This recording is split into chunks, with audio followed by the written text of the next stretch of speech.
Many English learners find small words like in and at surprisingly tricky. Take this example. Should we say in school or at school? They sound similar, but only one is correct in most situations. Let's clear up that confusion once and for all. Welcome to the Prepositions of Place series. In this lesson, we'll focus on the word at, a short preposition that tells us about exact location. By the end of this video, you'll understand when and how to use it naturally. Think of at as a map pin. It marks one specific point, not a whole area, just one exact location.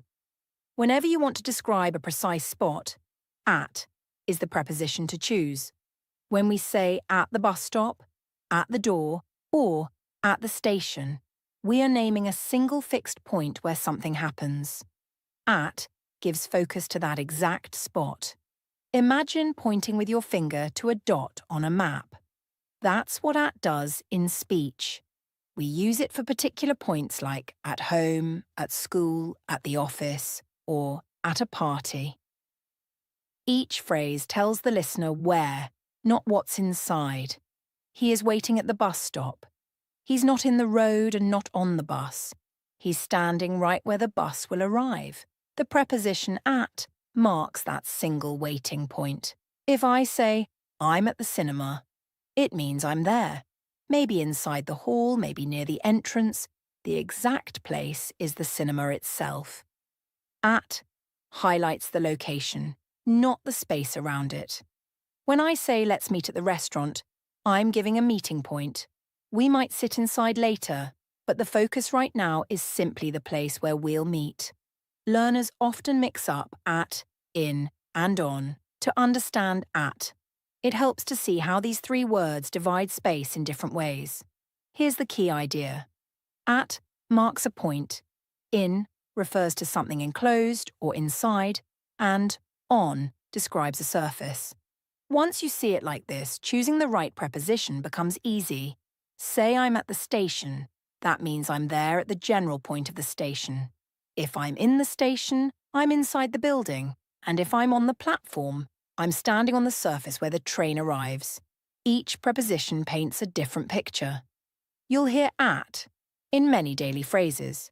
At home, at work, at school, at the door, at the table, at a party.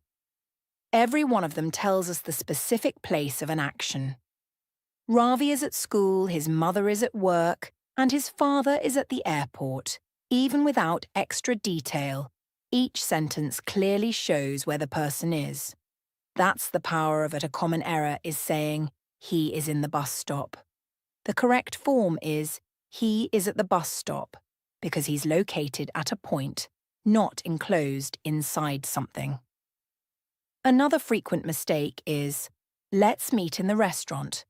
Unless you mean sitting inside, the natural expression is, let's meet at the restaurant. At keeps the focus on the meeting spot. To remember it easily, think of at as your address point. Wherever the pin drops, that's where at belongs. Let's sum it up. Use at for a specific point, for public places such as school or work, and for events like a party or a meeting. It tells the listener exactly where something happens. That's everything you need to know about the preposition at. In the next episode, we'll move one step further and explore in, another small word that causes big confusion. If you found this lesson helpful, subscribe and continue learning. See you in the next video.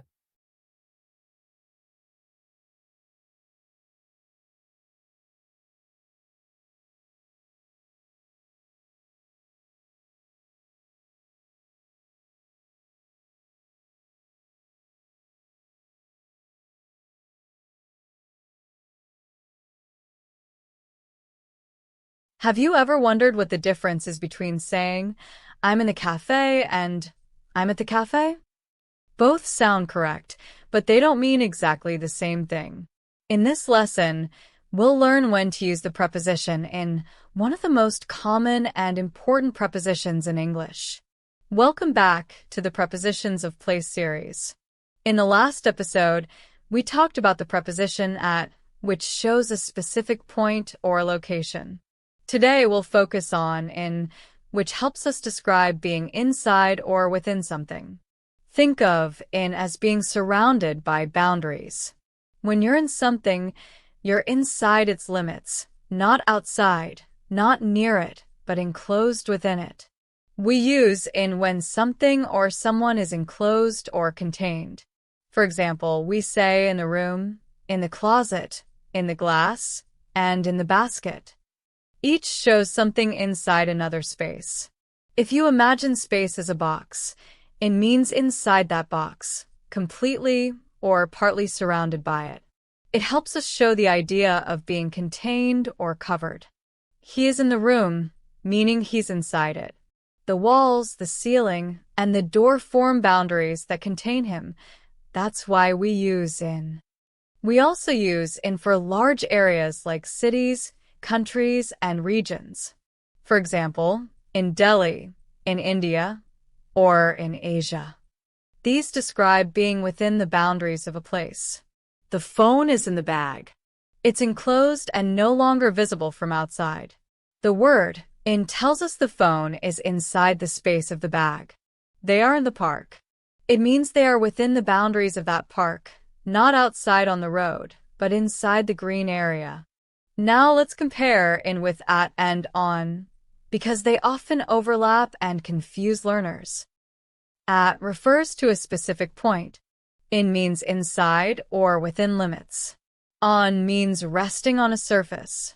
So, if you're inside a place like a room or a car, in is the correct choice. If you say, I'm at the restaurant, you're referring to the place in general. But I'm in the restaurant means you're inside the building, maybe eating or sitting at a table. The preposition changes how specific the location is. In is used in many common phrases such as in bed, in the car, in the sky, in the newspaper, in trouble, in a meeting, in line, and in the morning. Each one shows being inside or within a situation, space, or time. A common mistake is saying she is at the room. The correct form is she is in the room. Remember, in is used when the person is enclosed within walls or boundaries. We also don't say he is at the car when someone is sitting inside it. The correct phrase is he is in the car because he's within the space of the vehicle. Here's an easy way to remember it. In means inside boundaries. If something surrounds you or encloses you, in is the word you need. Let's quickly review. Use in for enclosed spaces like rooms and boxes for countries, cities, and regions, and for larger groups or areas where something exists inside boundaries. That's the complete guide to using the preposition in. In our next episode, we'll move to the preposition on and learn when to say on the table, on the wall, and on the bus. Make sure to subscribe and continue learning step by step.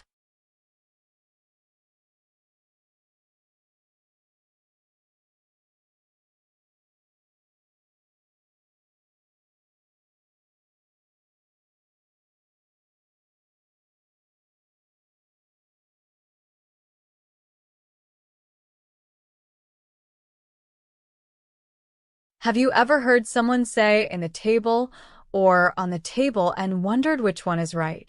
These tiny words in, on, and at may look simple, but they can completely change the meaning of a sentence.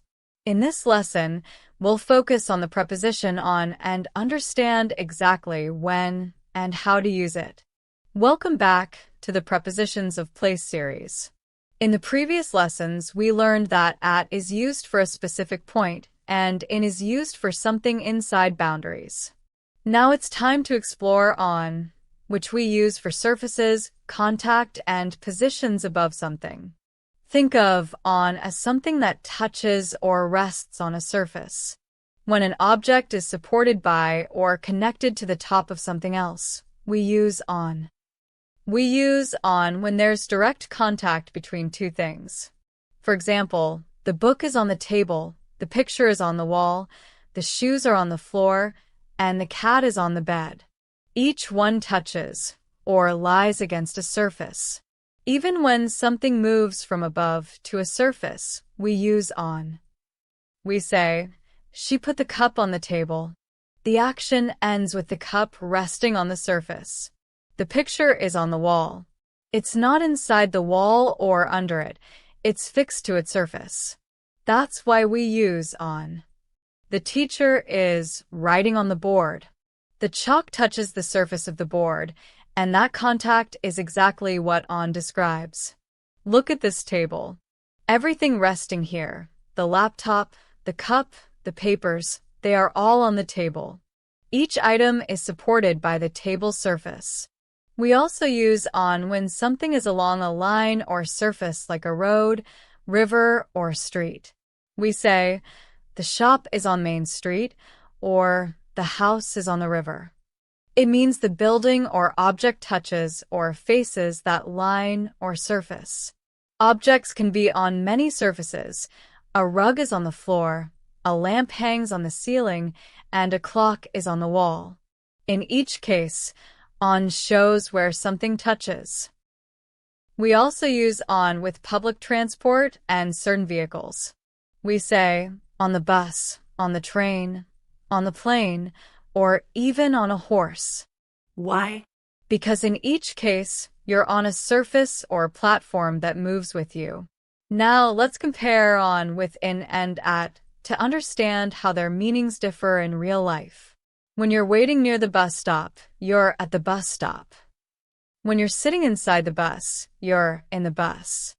But when you're using public transport like a bus or a train, we usually say on the bus because you're on the platform of the vehicle, not enclosed by it. We use on in many daily expressions. For example, on the table, on the wall, on the phone, on the internet, on the way, on the left, on the right, on time, and on a trip. Each one carries the idea of position, surface, or connection. A common mistake is saying, the book is in the table. Unless the table has a drawer, that's incorrect. The right sentence is the book is on the table because it lies on the surface. We also say there's a mark on the wall, not in the wall. Again, on means something touches or appears on the surface. Here's an easy way to remember it. On means touching a surface. If something rests, sits, or moves along the top or side of something, use on. Let's recap. Use on when something is on a surface, when you're talking about transport like a bus or train, and when something lies along a line, such as a road or river. On gives a clear sense of connection or contact. That's how we use the preposition on. You now know when to say on the wall, on the table, and on the bus. In our next set of lessons, we'll move into prepositions that show nearness and distance, words like near, by, next to, behind, and between. These prepositions tell us where things are in relation to each other. So stay tuned, subscribe, and continue your journey to mastering all prepositions of place.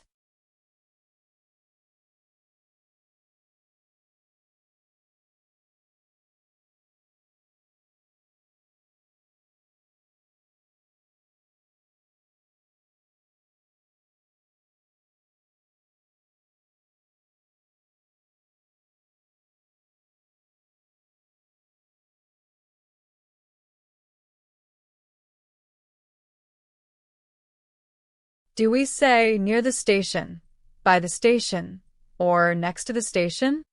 All three sound similar, but they're not exactly the same.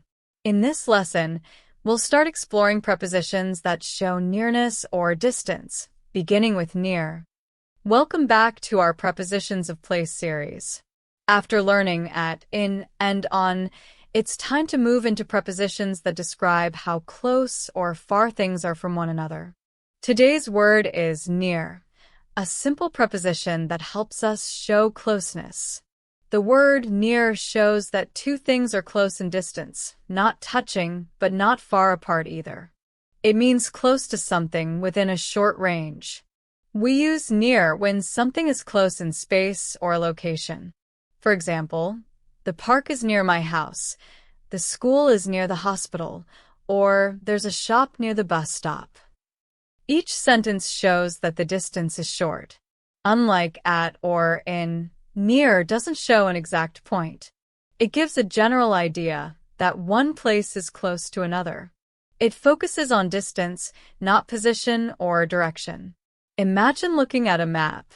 You might say, my hotel is near the beach, or the museum is near the market. Near tells us these places are close enough to reach easily, maybe a short walk or a quick drive away. We use near in everyday speech to describe short distances. For example, my school is near my home, or the station is near the office. Both show convenience and closeness, not the exact spot. Near can also describe people or objects close to each other. You could say, he is sitting near me, meaning he's close enough to talk to, but not necessarily right beside you. Near and close to have almost the same meaning, and you can often use them interchangeably. But close to sounds slightly more specific. It often means very short distance, while near is a bit more general. We say next to when two things are immediately beside each other, no space in between. Near means there's a little distance. So, if two houses have a small garden between them, they're near each other, not next to each other. When giving directions, near helps describe proximity. You can say, the cafe is near the station, or the library is near the bank. It gives listeners an idea of closeness without being exact. We can also use near in non-physical situations. For example, the temperature is near 40 degrees, or we are near the end of the road. It means close to a limit or stage, not just distance. A common mistake is using in instead of near. We don't say, my house is in the station. We say, my house is near the station. Near expresses closeness, not inclusion. Here's an easy trick to remember. Near means close, but not touching. Whenever there's a small distance between two things, near is the right choice. Let's quickly review. We use near for short distances for general proximity and for both people and places that are close but not touching. That's how we use the preposition near. It's perfect for showing closeness without exact contact. In our next episode, we'll learn the preposition by, which also means close to but with a slightly different sense of position. Stay tuned, subscribe, and continue your journey through all prepositions of place.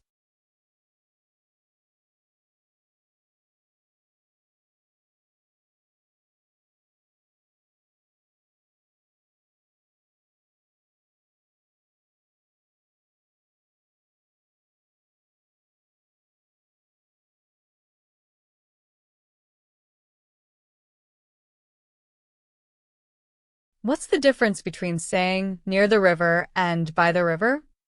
Both describe closeness, but by gives a more specific sense of position.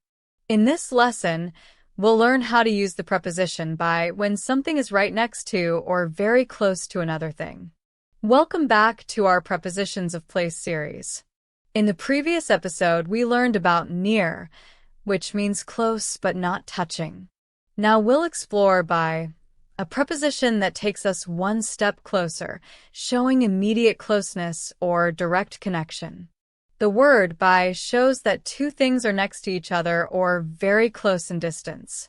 It often means beside or next to. We use by to describe something located close to another object. For example, he is standing by the door, the cat is by the window, and there's a lamp by the bed. In each case, the object is right beside something else. We say, he's sitting by the river, not in or near the river. It means he's beside the riverbank, close enough to see and hear the water, but not inside it. In a city, you might say, there's a cafe by the bus stop. That means the cafe is located directly next to it, just a few steps away. In daily life, by appears everywhere. You might keep your phone by your laptop, your chair by your desk, or your dog might lie by the door. Each phrase shows something positioned immediately beside another. When we talk about people, by shows physical closeness. She's standing by her friend, or he sat by me. It means right beside, close enough to see or touch. The difference between by and near is distance. Near means close but not necessarily touching. By means right next to or immediately beside. So if your house is almost touching the tree, you say by the tree. By, next to, and beside often share the same meaning, very close or touching. You can say, sit by me, sit next to me, or sit beside me. All three are correct.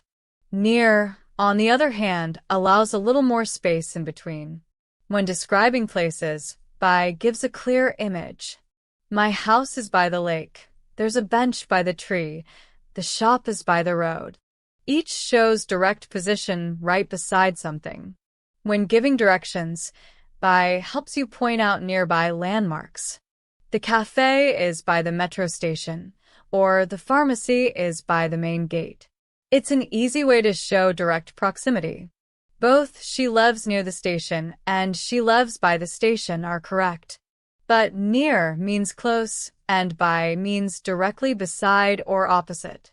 Here's an easy trick to remember. By means immediately beside. It's the preposition you use when two things are side by side. Let's recap. Use by to show immediate closeness. Use by to describe position next to something. And remember, by is stronger and closer than near. That's how we use the preposition by. It's simple but powerful, used whenever two things are close together or side by side. In our next episode, we'll move even closer and talk about next to, which shows things that are immediately beside each other, with no space in between. Subscribe and keep learning every preposition of place step by step.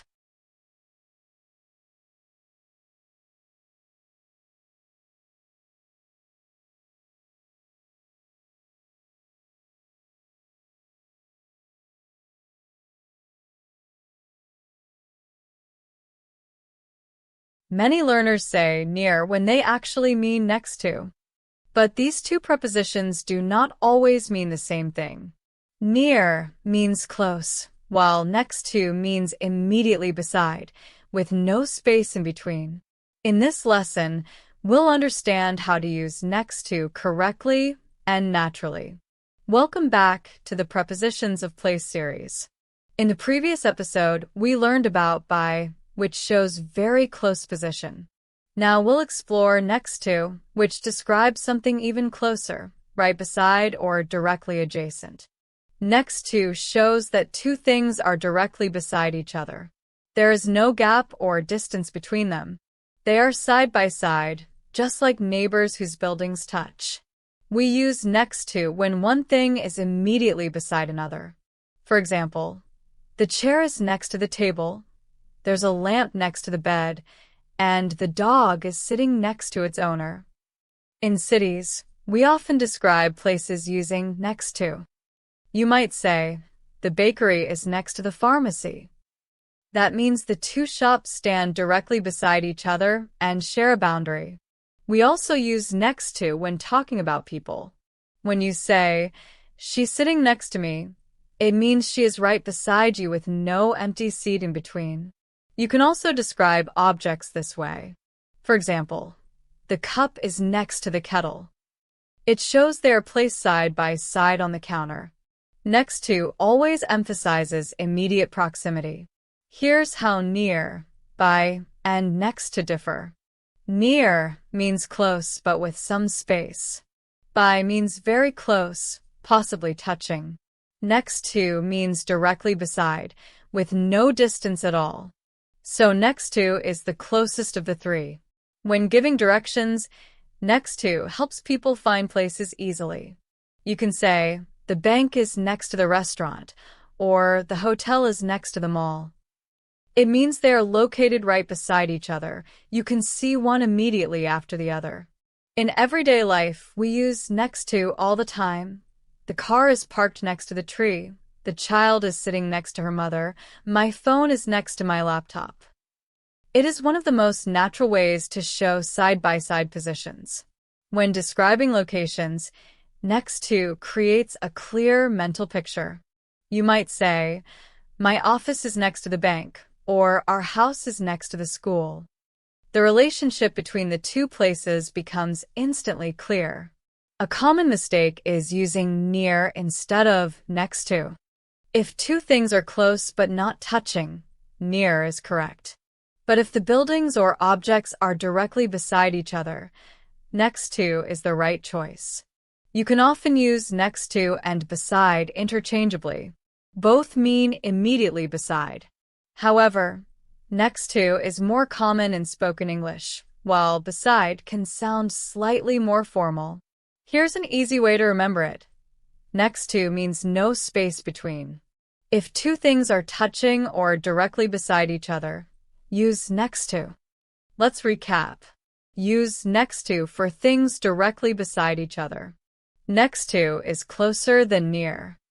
Next to and beside have the same meaning. That's how we use the preposition next to. It is simple, clear, and perfect for describing things that stand side by side. In the next episode, we'll look at beside, which is similar to next to but has a few interesting differences in meaning and usage. Keep watching and continue mastering every preposition of place step by step.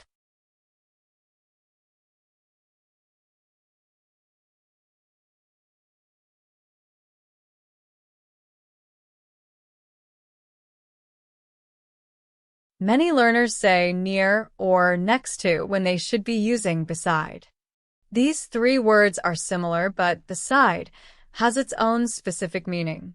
In this lesson, we'll learn how to use beside naturally to describe things that are positioned right at the side of something. Welcome back to the Prepositions of Place series.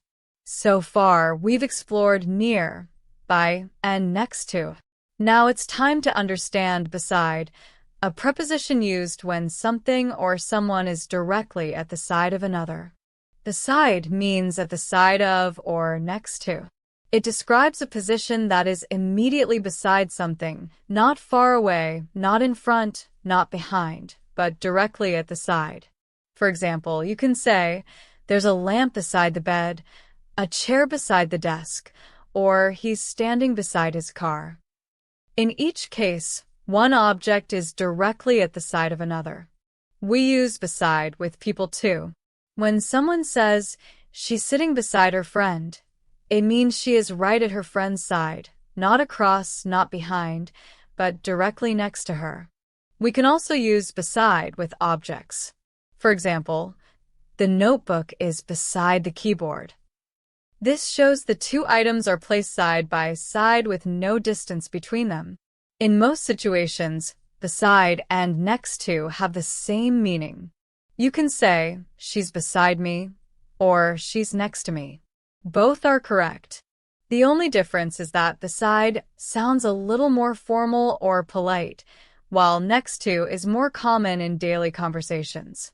Beside is stronger and closer than near. If something is beside another, there is no gap. If it is near, some distance exists between them. When describing places, beside creates a very clear mental picture. You can say, the pharmacy is beside the supermarket, or there's a cafe beside the post office. It means the buildings are directly next to each other. We also use beside to describe position or movement. You might say, the teacher stood beside the student, or he walked beside me during the parade. It means staying at someone's side. Beside can also be used in figurative ways. For example, she stood beside him through difficult times means she supported him. And the phrase that's beside the point means something is not related to the main topic. A common mistake is using near instead of beside. If two things are almost touching or placed side by side, beside is the correct preposition. Here's an easy way to remember it. Beside literally means by the side of. If something is by the side, it is beside. Let's recap. Use beside for things directly at the side of something else. Beside and next to often mean the same. And beside shows a closer relationship than near. That's how we use the preposition beside. It's simple, clear, and perfect for describing when one thing is right at the side of another. In the next episode, we'll move to the preposition behind, which describes something at the back of another object. Keep watching and continue mastering all prepositions of place.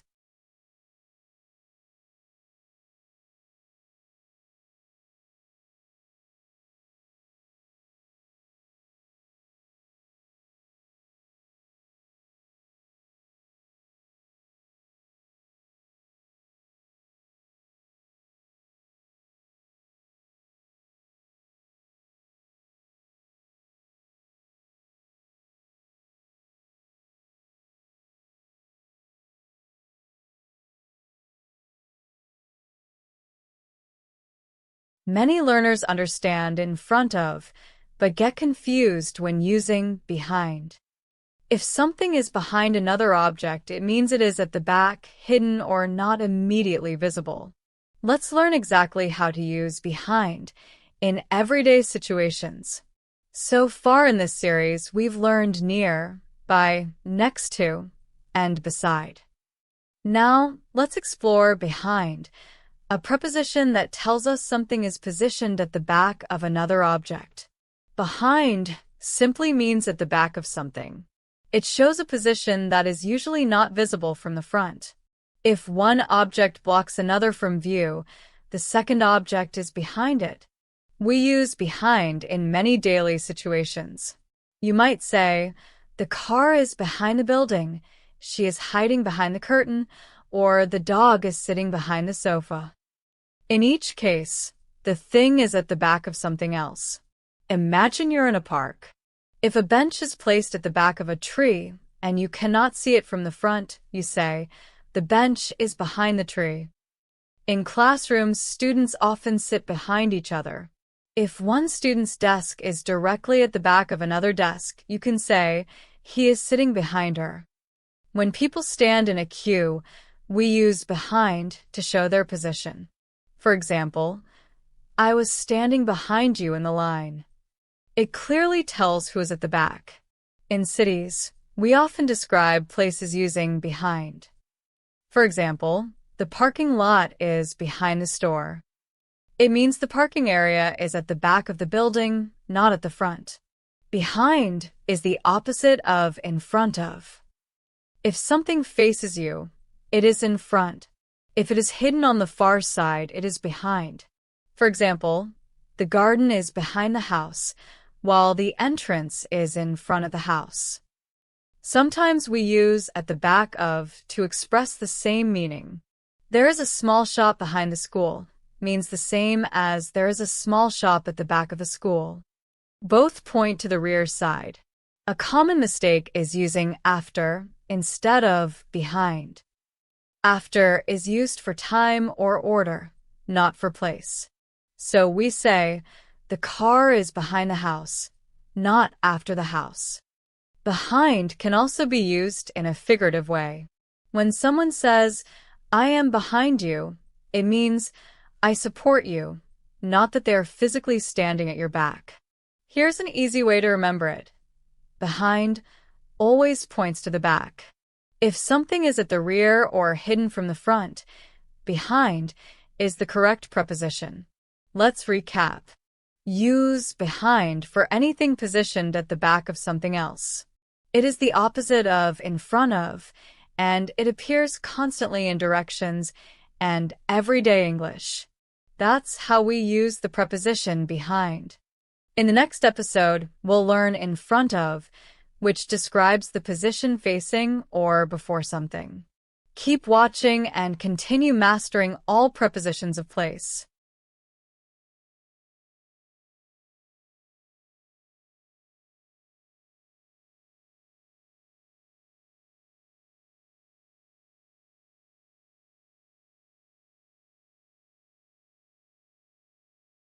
Learners often confuse behind and in front of. These two prepositions are opposites. Behind means at the back, while in front of means before or facing something. Today, we'll learn how to use in front of clearly and confidently. Welcome back to our Prepositions of Place series. In the previous episode, we covered behind. Now, let's look at its exact opposite, in front of, which describes a position that is facing or before something else. In front of means something is positioned before another object. The front side is facing you first. It describes the area that lies ahead or toward the front of a thing or person. For example, a bicycle can be parked in front of a house, a student can stand in front of a blackboard, and a car can stop in front of a gate. In each situation, the object is positioned ahead of something else. We often use in front of with people. If someone stands before a group to speak, we say, he is standing in front of the group. It means he faces them and they see him directly. In classrooms or cinemas, students sitting in the first row are in front of the people behind them. The position is clearly ahead, not beside or behind. When something is placed at the main side of a structure, we say it's in front of it. For example, there's a statue in front of the museum. It's the first thing visitors see. When talking about vehicles, in front of helps describe direction or position. We say, the bus is in front of the car, or someone is walking in front of the bus. In front of shows physical position. Before can mean place or time. For example, she is in front of the class means she is physically ahead. But she spoke before the class often describes time. She spoke earlier.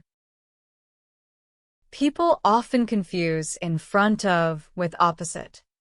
If two buildings face each other, one is opposite the other. But if a person stands at the entrance of one building, that person is in front of it, not opposite. We often use in front of when giving directions. You might say, the cafe is in front of the library, meaning the cafe is located directly ahead of it. A common mistake is using before instead of in front of. The correct preposition for location is in front of, not before, unless you're talking about time. Remember, in front of is the exact opposite of behind.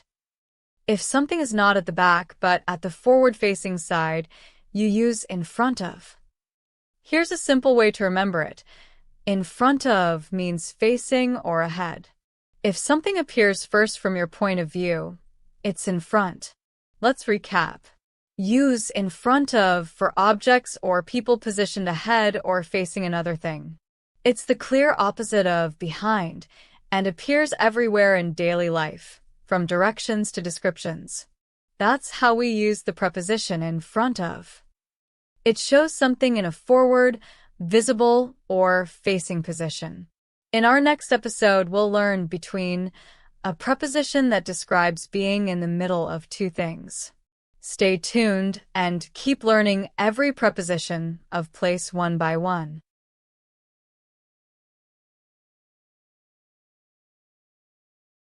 Many learners use beside or next to when they actually mean between. But between has a very specific meaning. It describes something in the middle of two objects or people. Today, we'll understand exactly how and when to use it. Welcome back to the Prepositions of Place series. In our last episode, we learned the preposition in front of. Now, let's explore between, which shows the space in the middle of two things. Between means in the middle of two things. The position is balanced, one on the left, one on the right, and something directly in the center. We use between when an object is placed in the central space of two others. For example, the ball is between the shoes, the cat is between the pillows, or the cup is between the books. When talking about people, between shows someone sitting or standing in the middle. For example, she sat between her two friends means she's exactly in the center of them. In a city, you might say, the shop is between the bank and the cafe. This means the shop is located in the middle of these two places. Between is also used in directions. For example, the house is between First Street and Second Street. It clearly shows the house is placed in the space separating the two roads. Between is not just for physical places. We can use it for stages or time. For example, he works between morning and afternoon. Still, the idea remains the same, something in the middle of 2 points. Learners sometimes confuse between and among. Use between when there are two things. Use among when there are many. We will learn among in the next episode. For two items, the correct preposition is between, like a bench between two trees. For several items, we use among, like a person among many trees. Between also describes a position someone holds during movement or activity.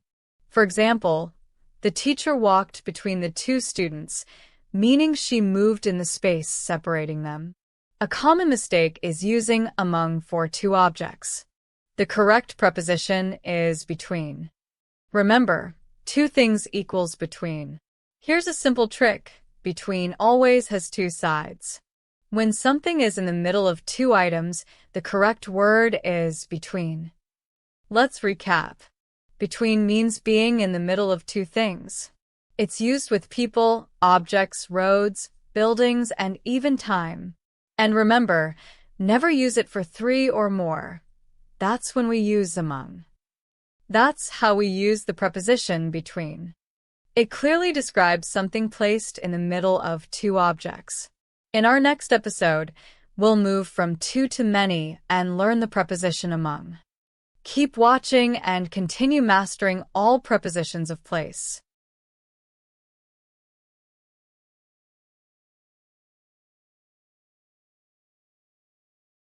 Learners often say between, even when something is surrounded by more than two things. But between is only for two. When you are surrounded by many, the correct preposition is among. Today, let's understand how to use it naturally. Welcome back to our Prepositions of Place series. In the last episode, we learned between, which describes being in the middle of two things. Now, we'll look at among, which shows being surrounded by many. Among means being in the middle of a group of more than two things. It shows that something is surrounded by many items, people, or objects. We use among when something is within a group. For example, the cat is among the cushions, the ball is among the toys, or the plant is among the pots. When talking about people, among shows someone in the middle of many others. For example, the child is playing among her friends, which means she is surrounded by them. You might say, he walked among the mountains when someone is surrounded by several mountains, not just two. This creates a picture of being in the middle of many natural elements. In the city, you can say, the fountain is among the buildings. This means buildings are all around it, not just on two sides. Between is for two things. Among is for many. If there are two trees, the bench is between them. If there are many trees, the bench is among them. We use among when something is part of a group. For example, she stood among the audience, meaning people were all around her. Among is also used in abstract contexts. For example, she was popular among her classmates, or the idea was accepted among experts. It means within a group, even if it's not a physical location. A common mistake is using between when referring to more than two items. For groups, crowds, collections, or sets, the correct preposition is among. To remember easily, Among means in the middle of many. If something surrounds you on all sides, you are among them. Let's recap. Use among when something is surrounded by many things. It's perfect for groups, sets, and collections, and it's never used for only two.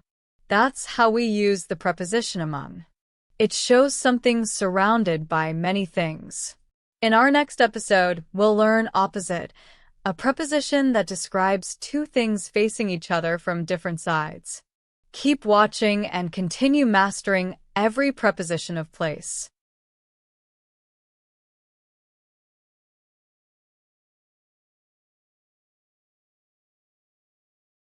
Learners often confuse in front of with opposite. While both describe front-facing positions, opposite has a very specific meaning. Two things directly face each other from different sides. Let's learn how to use it correctly. Welcome back to our Prepositions of Place series. In the previous episode, we covered among, which describes being surrounded by many things. Today, we'll learn opposite, a preposition used when two things face each other. Opposite means directly facing something from the other side. The two objects look toward each other, usually with a space, road, or table between them. For example, the shop is opposite the bank, the houses are opposite each other, and the benches are opposite each other. In each case, they face one another directly. If a restaurant is on one side of the road and a cafe is on the other, facing it, we say, the cafe is opposite the restaurant. Their position is face-to-face across the street. Inside a classroom or meeting room, you might say, they're sitting opposite each other. This means their desks face each other. When giving directions, opposite is extremely helpful. For example, the pharmacy is opposite the bus stop. It tells someone that both places face each other from different sides. In front of means something is ahead or facing you, but not necessarily on the other side. Opposite means two things face each other from different sides, often with a gap or street in between. Opposite and across from usually have the same meaning. Both describe things facing each other from different sides. We'll explore across from in the next episode. If a tree is directly in front of a house, it's in front of the house. But if the tree is across the road from a house, facing it, we say it's opposite the house. A common mistake is using in front of when two buildings face each other. The correct preposition is opposite, especially when there's a road, street, or open space between them. Here's a simple way to remember it. Opposite means facing each other from different sides. If both things look directly at each other, the correct preposition is opposite. Let's recap. Opposite describes two things facing each other, especially across a road or open space. It's commonly used for buildings, landmarks, and directions. That's how we use the preposition opposite. It clearly shows when two things face each other across a space or road. In our next episode, we'll explore a very similar preposition, across from. Keep watching and continue your journey through every preposition of place.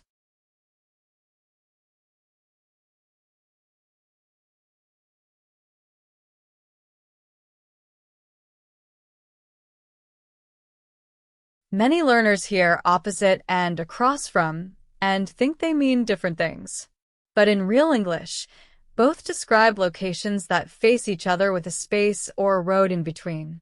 Today, we'll focus on across from, a very common and natural way to express this idea. Welcome back to our Prepositions of Place series. In the last episode, we learned about opposite, which describes two things facing each other. Now, let's explore across from, another preposition that shows the same relationship in a slightly more everyday way. Across from means something is directly facing you on the other side of a street, road, pathway, or open space. There is always something separating the two places, usually a street or walkway. For example, The cafe is across from the supermarket, the house is across from the park, and the bus stop is across from the pharmacy. Each pair faces each other, separated by some space.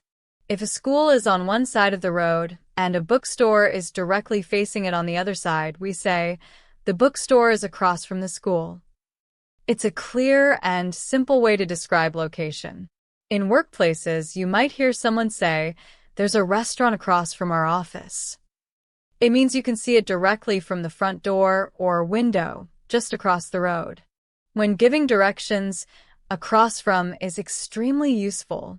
For example, the police station is across from the hospital. It gives someone a clear mental picture of where to find the place. Across from and opposite mean almost the same thing. The difference is that across from sounds more natural and is more common in everyday English, especially in spoken language. Opposite can sound slightly more formal. You might say, the clock tower is across from the fountain.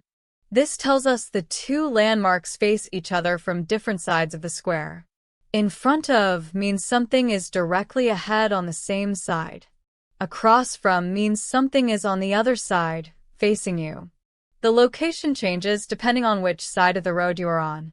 A common mistake is using in front of when across from is correct. If the two places are facing each other from different sides of a road, the right expression is across from. Here's an easy way to remember it. Across from means something is facing you from the other side. If you need to cross a street to reach it, it's across from you. Let's recap. Across from describes two things facing each other from opposite sides of a road or open space. It's very similar to opposite and is used frequently when giving directions. That's how we use across from. It helps describe places that face each other from different sides of a space. In our next episode, we'll learn a more formal preposition, adjacent to, which means very close or next to something. Keep watching and continue mastering all prepositions of place.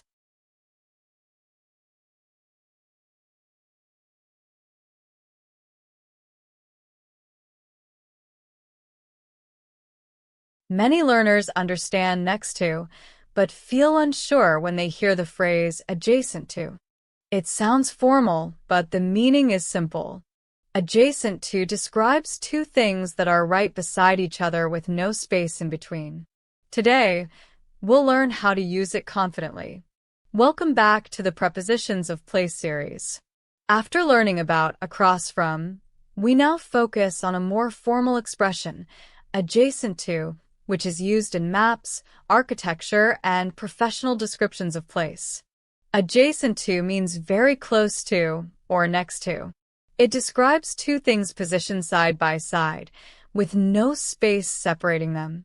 For example, the bedroom is adjacent to the bathroom, the pharmacy is adjacent to the clinic, and the classroom is adjacent to the library. Each pair of places is directly next to each other. In office layouts, we often use adjacent to. You might hear, the meeting room is adjacent to the office room, meaning they share a wall or are positioned side by side. In apartments, we might say, her apartment is adjacent to mine. This means the two units are next to each other, separated only by a wall.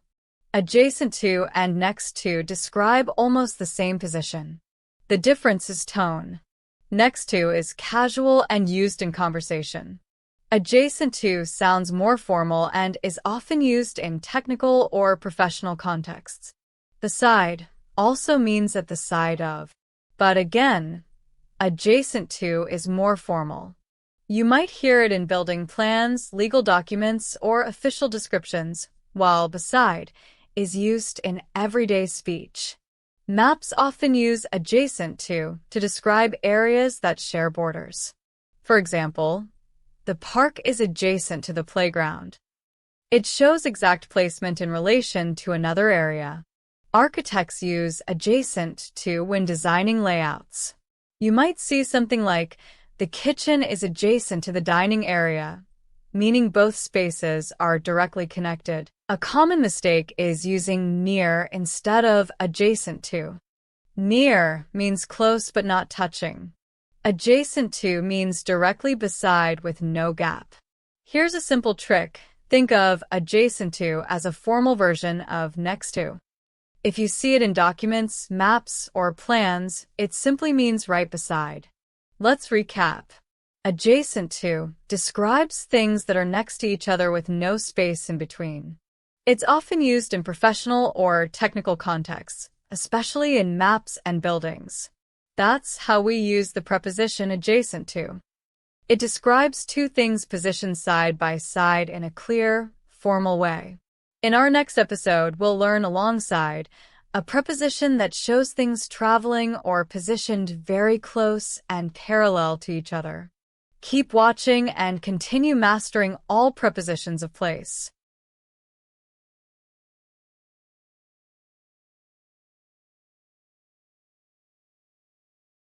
Learners often use next to or beside when they should be using alongside.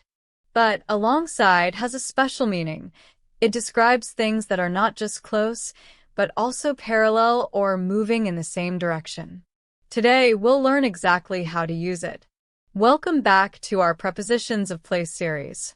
In the last episode, we explored the formal expression adjacent to. Now let's understand alongside, which describes position and movement that run parallel. Alongside means very close and parallel to something else. It describes two things that are side by side, often moving or positioned in the same direction. For example, a walkway can run alongside a river, a truck can be parked alongside a warehouse, and a road might run alongside a train track. In each case, they follow the same general direction, close and parallel. On water, alongside is very common. When two boats travel next to each other in the same direction, we say, the boats are moving alongside each other. When talking about vehicles, you might hear, the cyclist rode alongside the bus. This means both moved in the same direction, very close but not touching. Alongside isn't only for movement. If a truck is parked parallel to a building, we say, the truck is parked alongside the building. In nature, we can say, the trail runs alongside the mountain, meaning the path follows the same direction as the mountainside. Next to simply means beside. Alongside means beside and parallel. So two chairs in a room are next to each other, but two ships sailing in the same direction are moving alongside each other. Beside means at the side of, without showing direction. Alongside adds the idea of following a line or path in the same direction. In workplaces, we can say, she works alongside her colleagues, meaning they work together, usually in the same area or on the same project. This use is also common in a figurative sense. Alongside can also mean working together. For example, I worked alongside the manager. Here, it means cooperation, not physical location. Saying beside is not wrong, but it doesn't show the direction or length. Alongside tells us that the road follows the river for some distance. Here's a simple way to remember it. Alongside means beside and parallel. If something is close and follows the same direction or length, alongside is the right preposition. Let's recap. We use alongside to show things that are close and parallel, whether moving or stationary. It's used with boats, vehicles, roads, rivers, buildings, and even teamwork. That's how we use the preposition alongside.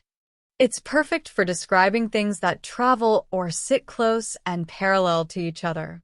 In the next episode, we'll move into a new category, above and below relationships, starting with the preposition above. Keep watching and continue mastering every preposition of place.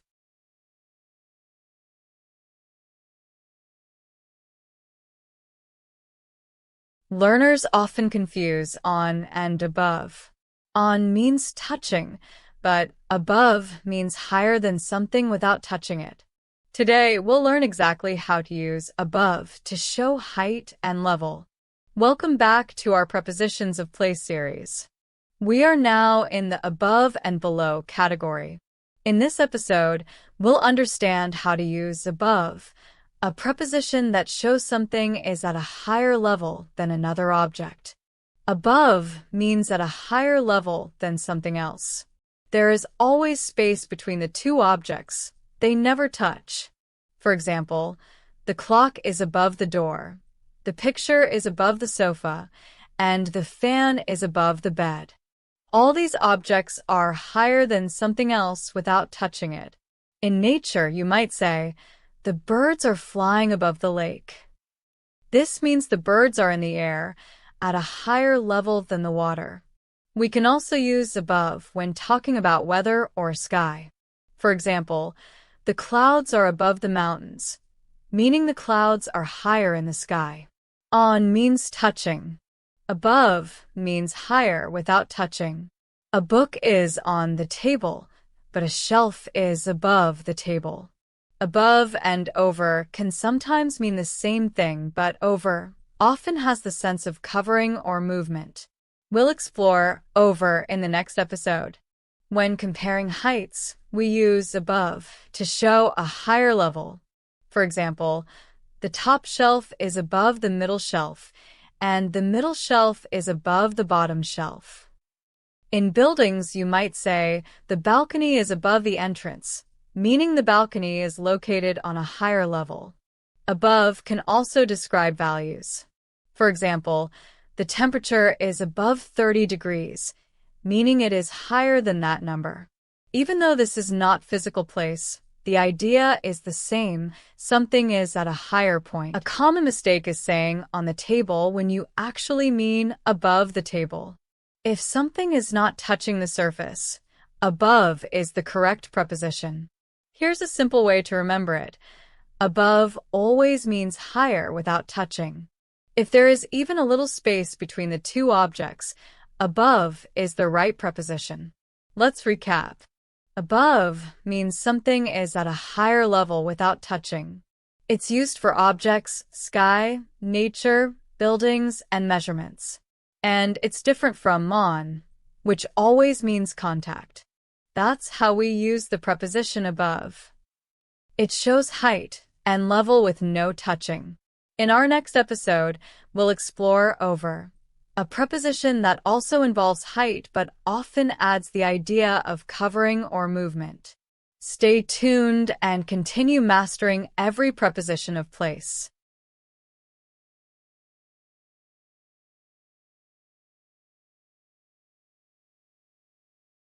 Many learners confuse above and over. Both can mean higher than something, but over usually adds the idea of covering or movement.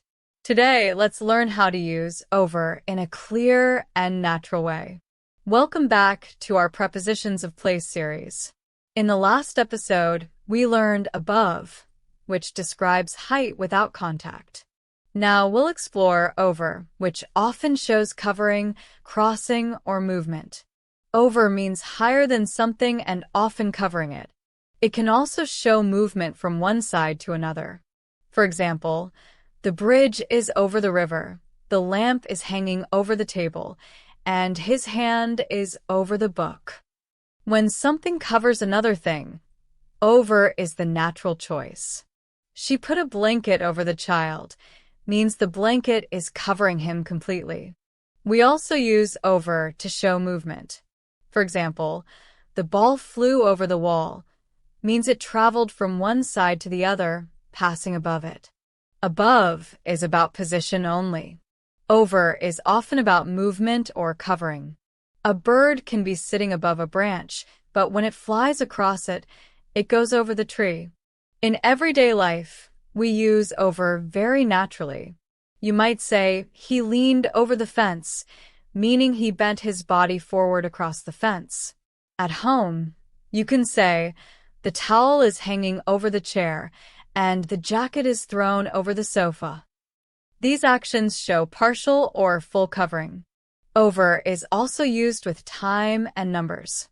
For example, The meeting lasted over an hour, meaning more than an hour. While this is not about physical place, the meaning still connects to the idea of exceeding a level. A common mistake is using above when you mean covering. If something touches or covers another thing, over is almost always the better choice. Here's a simple way to remember it. Over often shows covering or movement. If something crosses from one side to another or covers something, over fits perfectly. Let's recap. Over shows height, covering, or movement. It's commonly used with bridges, blankets, flying objects, and crossing actions. It's different from above, which only describes position. That's how we use the preposition over. It can describe covering, crossing, and height in a very natural way. In our next episode, we'll move downward and learn below, which describes a lower position than something else. Keep watching and continue mastering every preposition of place.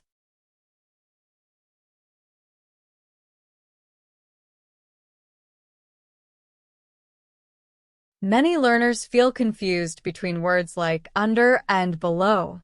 Both talk about something being lower, but they are not used in exactly the same way. When we say below, we usually mean a lower level or position compared to something else, without necessarily being directly under it. In this lesson, we will clearly understand how below works with real examples. Welcome back to our Prepositions of Place series. In the last episode, we learned about over, which shows covering and movement from one side to another. Now, we move downward to learn below, a very common and important preposition that describes something at a lower level. Below simply means at a lower level than something else. It does not always mean touching or directly under something. It just shows that one thing is placed at a lower height or position compared to another. We use below in many everyday sentences. For example, the sofa is below the picture, the table is below the fan, and the second shelf is below the first one. In all of these examples, one object is at a lower level than the other. In nature, below is very easy to understand. Birds fly high in the sky, and the trees are below them.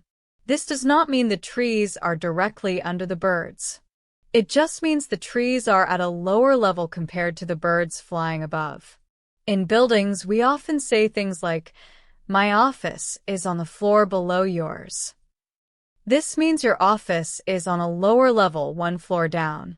Here, below clearly shows vertical position in a structure. Under usually means directly beneath something, often with close contact or covering. Below is more general. It only tells us that something is lower, not necessarily directly underneath. This is a very important difference to remember. Below is the exact opposite of above. If something is at a higher level, it is above. If it is at a lower level, it is below. These two words are like mirror images in meaning. We also use below for levels and measurements. For example, when we say, "The temperature is below zero," it means the temperature has gone under the zero mark. It's not about physical place, but the idea of being lower still applies. We also use below for water levels. You might hear someone say, "The water level is below normal." This means the water has dropped lower than the expected or usual level. A common mistake is using below when under is more accurate. If something is directly underneath another object, especially with a small gap, under is usually the better choice. Use below when you want to show general lower position. Here is a simple memory tip. Think of below as below, which sounds like below. If something is low in position compared to something else, the correct word is below. Let's quickly revise. Below means at a lower level. It does not always mean directly under something. And it is the opposite of above. If you remember these three ideas, you will use below perfectly every time. That's how we use the preposition below. It helps us describe things that are at a lower level in a clear and simple way. In our next episode, we will learn under, which is used when something is directly beneath another object, often with very little space in between. Keep watching and continue mastering every preposition of place.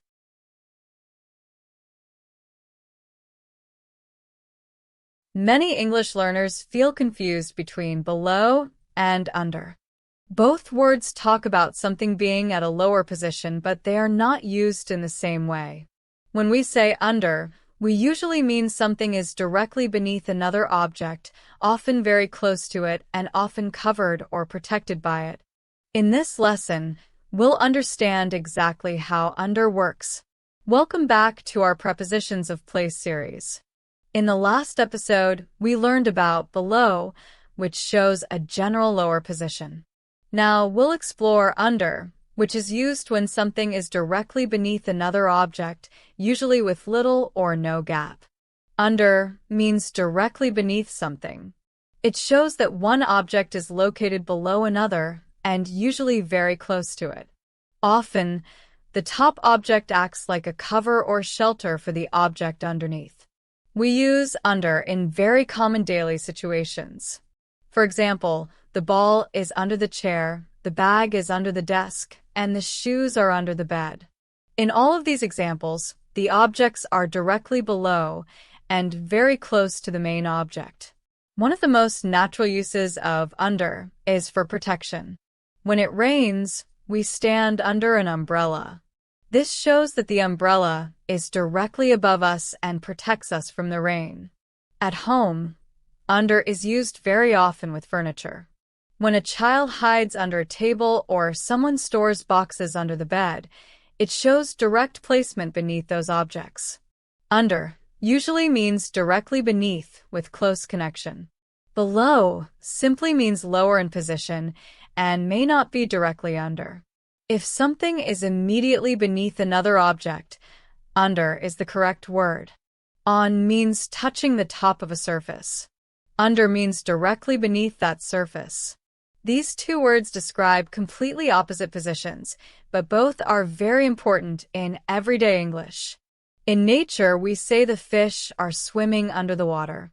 This shows that the fish are directly beneath the surface of the water and inside it. Sometimes under is used in non-physical ways. For example, the situation is under control means the situation is being handled or managed properly. The idea is still the same, something is being held or covered by control. A very common mistake is using below, when under is correct. If something is directly beneath another object, especially with very little space, under is the more accurate and natural word. Here's a simple way to remember it.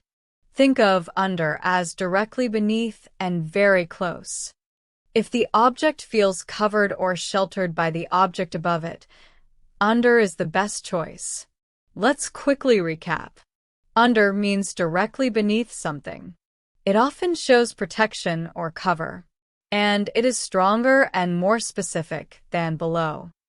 If you remember these ideas, you'll use under correctly in daily speaking. That's how we use the preposition under. It clearly shows direct position beneath another object. In our next episode, we'll learn beneath, which is a slightly more formal word for under, and is often used in books and formal writing. Keep watching and continue mastering every preposition of place.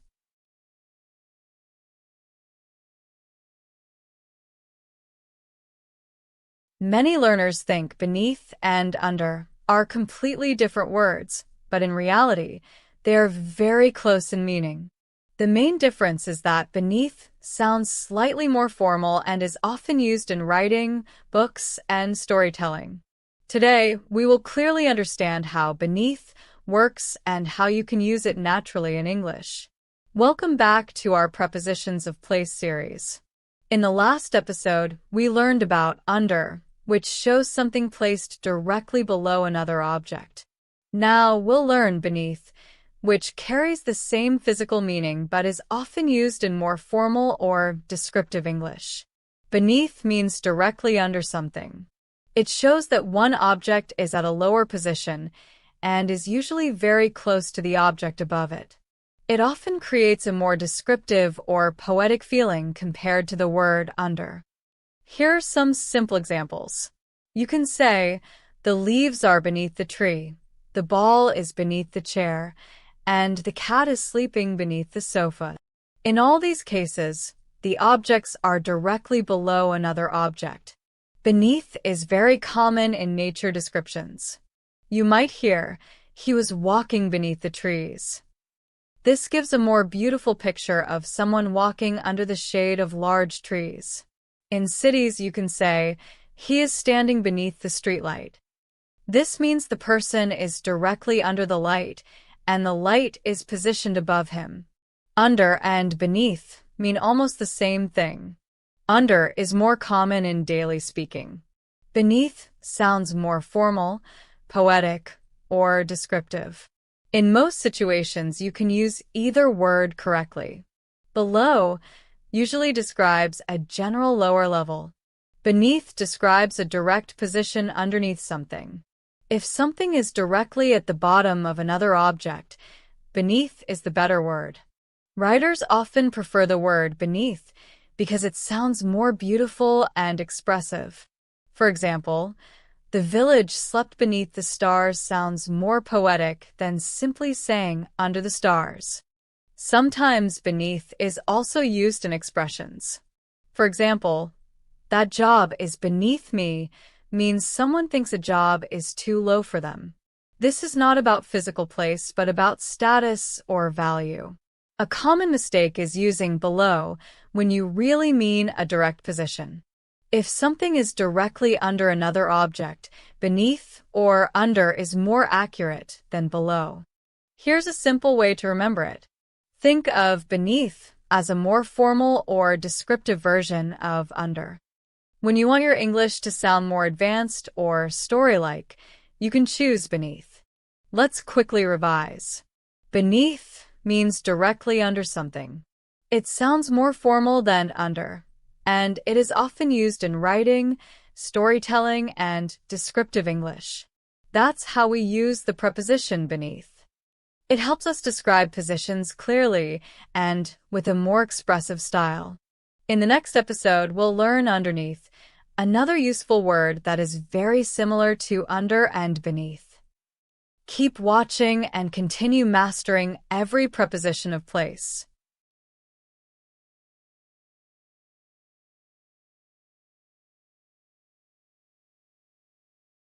Many English learners hesitate between under and underneath. While both words talk about something being below another object, underneath often gives a stronger feeling of being hidden or covered. In this lesson, we'll clearly understand how underneath works and why using it can make your sentences more clear and descriptive. Welcome back to our Prepositions of Place series. In the previous episode, we learned beneath, which is a more formal word for under. Today, we'll focus on underneath, a word that is very common in daily English and often used when something is deeply placed or hidden. Underneath means directly under something, usually with a strong sense that the object is covered, protected, or not easily visible.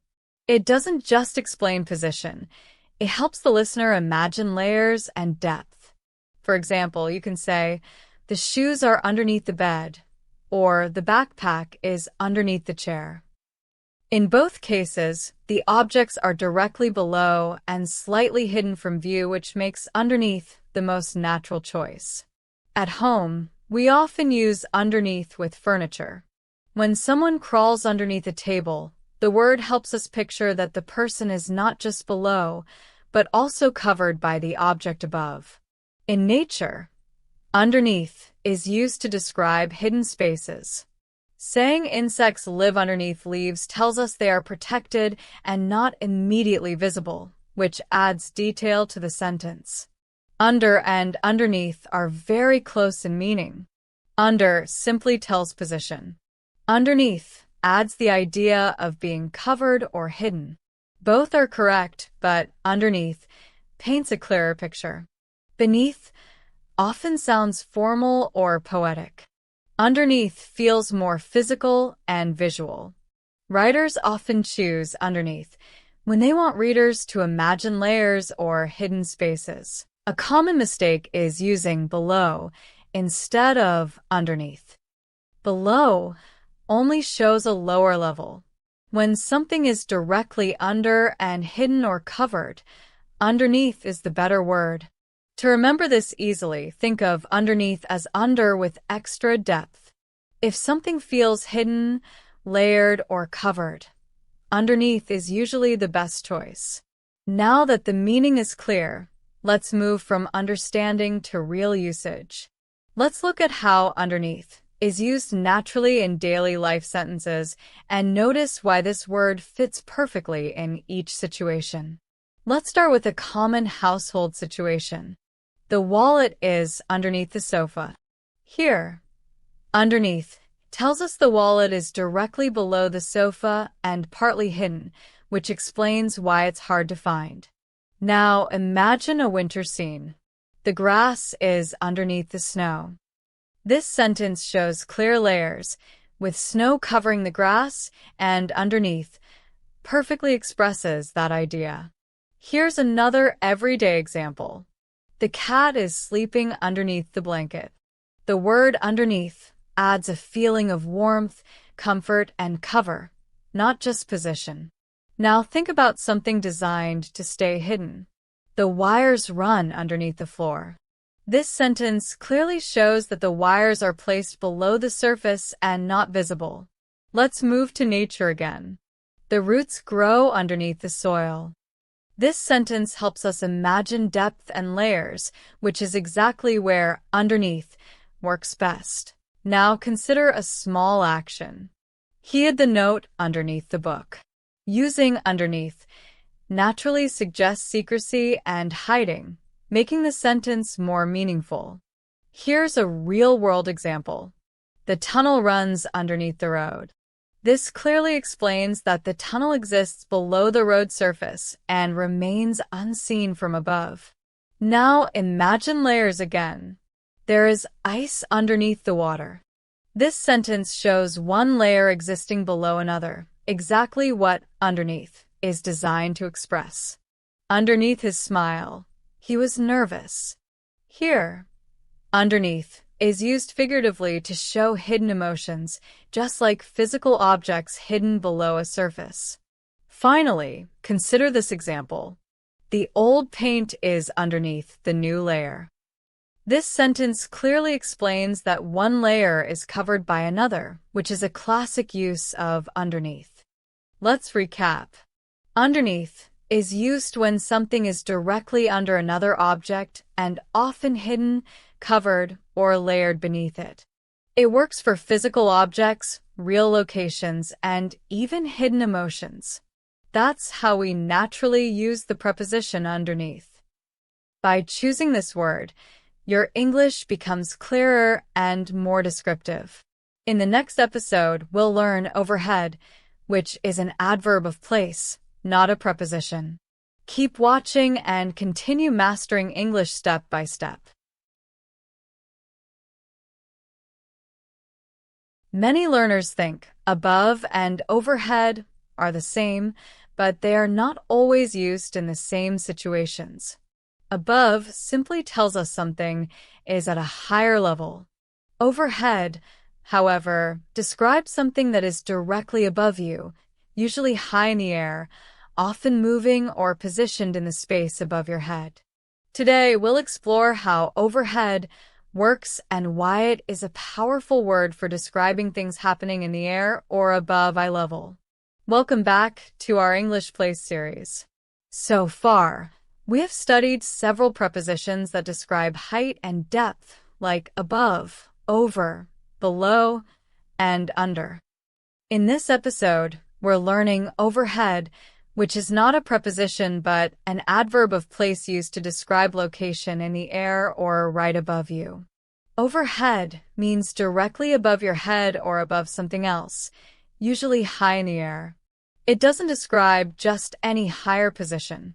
It specifically refers to something that is right above you or above a place, often moving or suspended in the air. In daily life, you might say, "The fan is spinning overhead," or "Birds were flying overhead," or "The streetlights glowed overhead." All these sentences show things happening above you in the open air or ceiling space. When something in the sky passes right over the place you are standing, overhead is the perfect word. For example, a plane flew overhead. It tells the listener that the object passed directly above you. Overhead is also used indoors. If there is a light fixed to the ceiling, you might say, "The lights overhead were very bright." It describes something high above you, at the ceiling level. Above describes general height. Something may be above you even if it is far away or not directly over your head. But overhead tells us the location is directly above you or the place you're describing. The difference is in precision and position. Over often carries a sense of covering or movement across something. Overhead focuses specifically on location high above. If something is happening in the air directly over you, overhead is more accurate. A common mistake is using over to describe something happening in the sky above you. If the object is in the air and directly above you, the natural English choice is overhead.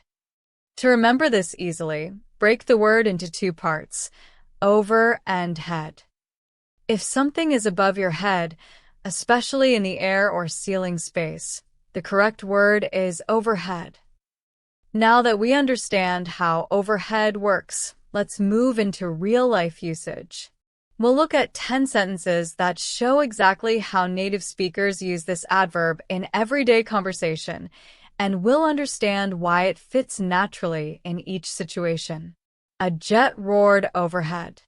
Here, overhead captures the sound and movement of the jet passing directly above you, something above cannot express clearly.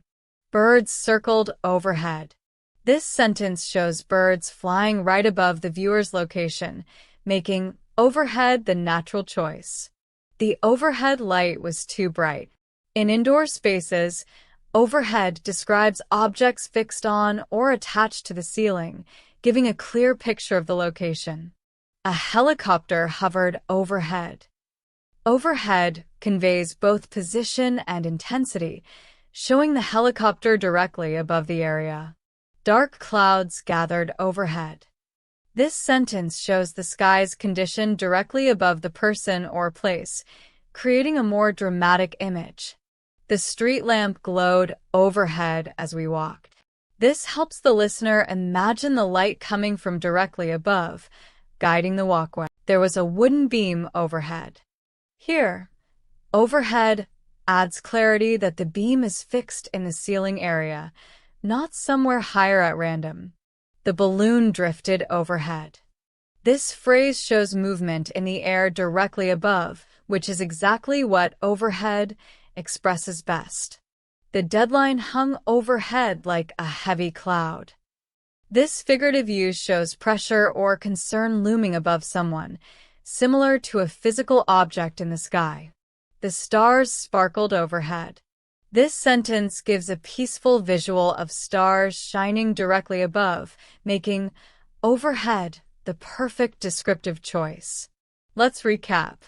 Overhead is an adverb of place used to describe things happening directly above you, usually in the air or ceiling space. It adds precision, movement, and imagery that simple words like above cannot always express. That's how we use the adverb overhead. It brings clarity and vivid imagery when describing anything happening directly above you. In the next episode, we will shift into the inside and outside category, beginning with the word inside, which acts as both a position word and a preposition.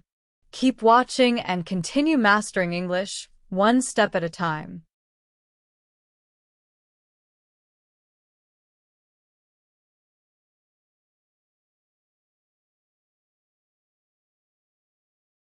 Many learners think in and inside always mean the same thing.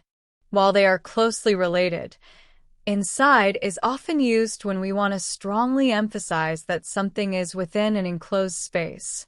Today, we'll clearly understand how inside works and when it sounds more natural than simply saying in. Welcome back to our English Place series. In the last episode, we learned overhead, which is an adverb of place. Today, we move to inside, a position word that often acts like a preposition when it is followed by an object. Inside means within the boundaries of something enclosed. It tells us that an object or person is not outside, but fully contained within an area, space, or structure. For example, you can say, "The shoes are inside the cupboard," or "The bag is inside the car." In both cases, inside clearly shows that the object is enclosed by something. When talking about buildings, inside is very common. Saying, "The students are inside the classroom," emphasizes that they are within the walls and not outside the room. Inside is also used for containers.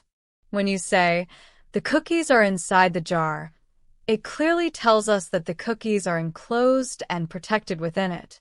Now let's compare in and inside. Both are correct, but inside adds emphasis. In is neutral and very common. Inside strongly highlights enclosure, especially when you want to clearly contrast it with outside. It's also important not to confuse inside with into. Inside describes position. Into describes movement. If someone is already there, they are inside. If they're moving from outside to inside, they're going into it. A common mistake is using inside without an object when one is needed. When inside acts like a preposition, it must be followed by something, such as inside the room or inside the box. Here's a simple memory trick. Think of inside as the strongest way to say in. If something is clearly enclosed within boundaries, inside is the perfect word.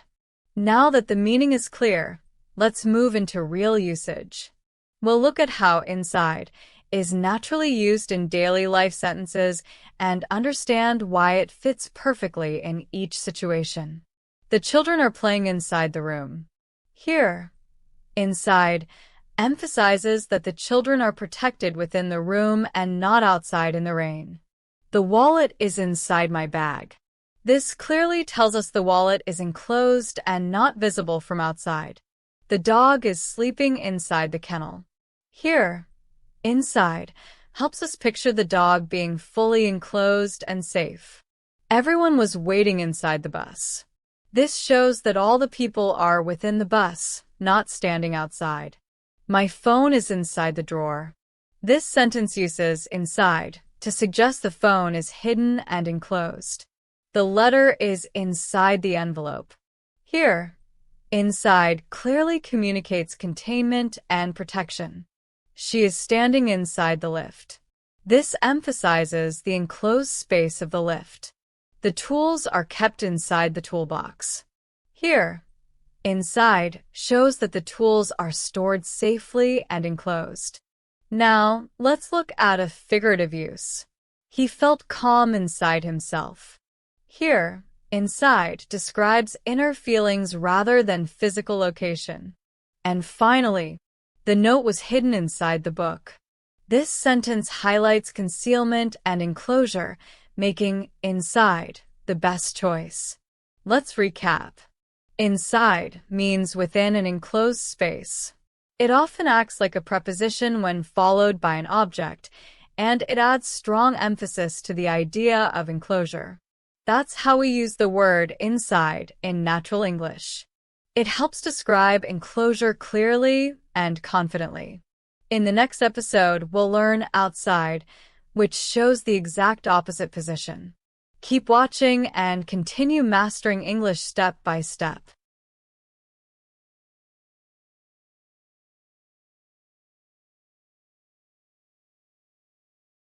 Many learners understand the word out, but often feel unsure when to use outside. While in and inside talk about enclosure, outside shows the opposite idea. Today, we'll clearly understand how outside works and how it naturally describes position in English. Welcome back to our English Place series. In the previous episode, we learned inside, which shows being within an enclosed space. Now we move to outside, a position word that often acts like a preposition and shows that something is beyond the boundary of a place. Outside means beyond the outer boundary of something. It tells us that a person or object is not within an enclosed area, but beyond it, in open space. For example, you can say, "The shoes are outside the door," or "The bicycle is parked outside the building." In both cases, outside clearly shows that the objects are not inside the enclosed area. When talking about buildings, outside is very common. Saying, "The students are standing outside the classroom," emphasizes that they are not inside the room but beyond it. Outside is also often used for open environments. For example, "We are sitting outside in the park." This clearly tells us the activity is happening in open air, not indoors. Now, let's understand an important difference. Out often describes movement or direction. Outside describes position. If someone leaves a room, they go out. Once they are there, they are outside the room. Inside and outside are opposites. Inside shows enclosure. Outside shows separation from that enclosure. Understanding this pair helps you describe position clearly and naturally. A common mistake is using outside without an object when clarity is needed. When outside acts like a preposition, it should be followed by something such as outside the house or outside the office. To remember this easily, think of outside as anything beyond walls, limits, or borders. If something is not enclosed, outside is the right word. Now that the meaning is clear, let's move into real-life usage. Let's see how outside is used naturally in everyday sentences and understand why it fits perfectly in each situation. The children are playing outside the house. Here, outside clearly shows the children are beyond the house walls, not indoors. He is waiting outside the shop. This sentence shows position clearly, telling us the person is beyond the shop interior. The shoes are kept outside the temple. Here, outside explains that the shoes are placed beyond the enclosed or sacred area. The car is parked outside the garage. This tells us the car is not inside the garage, but beyond it. The dog is sleeping outside.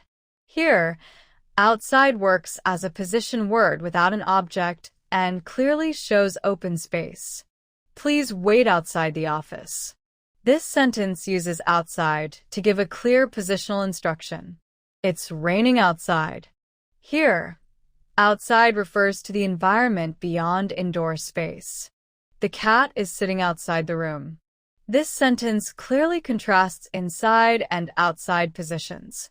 He felt outside the group.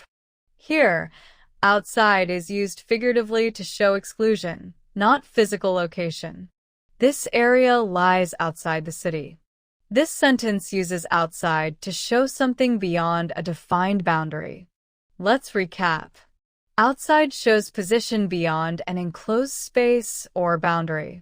It often acts like a preposition when followed by an object and clearly contrasts with inside. That's how we use the word outside in natural English.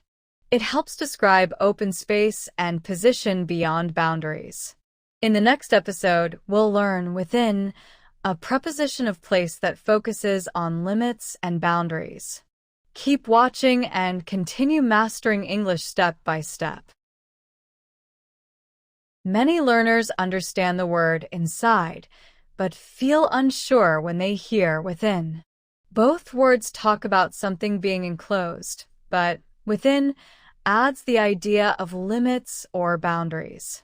Today, we'll clearly understand how within works and when it sounds more natural and precise than inside. Welcome back to our Prepositions of Place series. In the previous episode, we learned outside, which shows position beyond a boundary. Today, we'll learn within, a preposition that focuses on being inside limits, borders, or clearly defined areas. Within means inside a boundary or limit. It tells us that something exists inside a specific area, border, or range. Compared to inside, within often sounds more formal, precise, or official. For example, you can say, "The shops are within the mall," or "The rooms are within the building." These sentences clearly show that the places exist inside defined limits, not just physically enclosed spaces. Within is commonly used for buildings and complexes. When you say, "The office is within the complex," you emphasize that the office is inside the boundary of entire area, not just inside a single room. We also use within for zones and regions. For example, "The hospital is within the city limits." This clearly tells us the hospital is inside an officially defined boundary. Now, let's understand an important difference. Inside focuses on physical enclosure. Within focuses on limits and boundaries.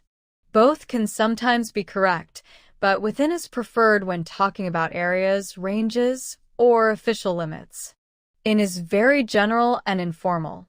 Within sounds more specific and formal. When you want to emphasize precision or boundaries, within is the better choice. A common mistake is using within for very small or casual spaces. For everyday objects like bags, boxes, or pockets, inside sounds more natural than within. To remember this easily, think of within as within limits. If something exists inside a defined boundary or range, within is the right word. Now that the meaning is clear, let's move from understanding to real usage. Let's see how within is used naturally in real-life sentences and why it fits perfectly in each case. The cafe is located within the park. Here, within emphasizes that the cafe exists inside the park's boundaries, not outside them. The school lies within the city limits.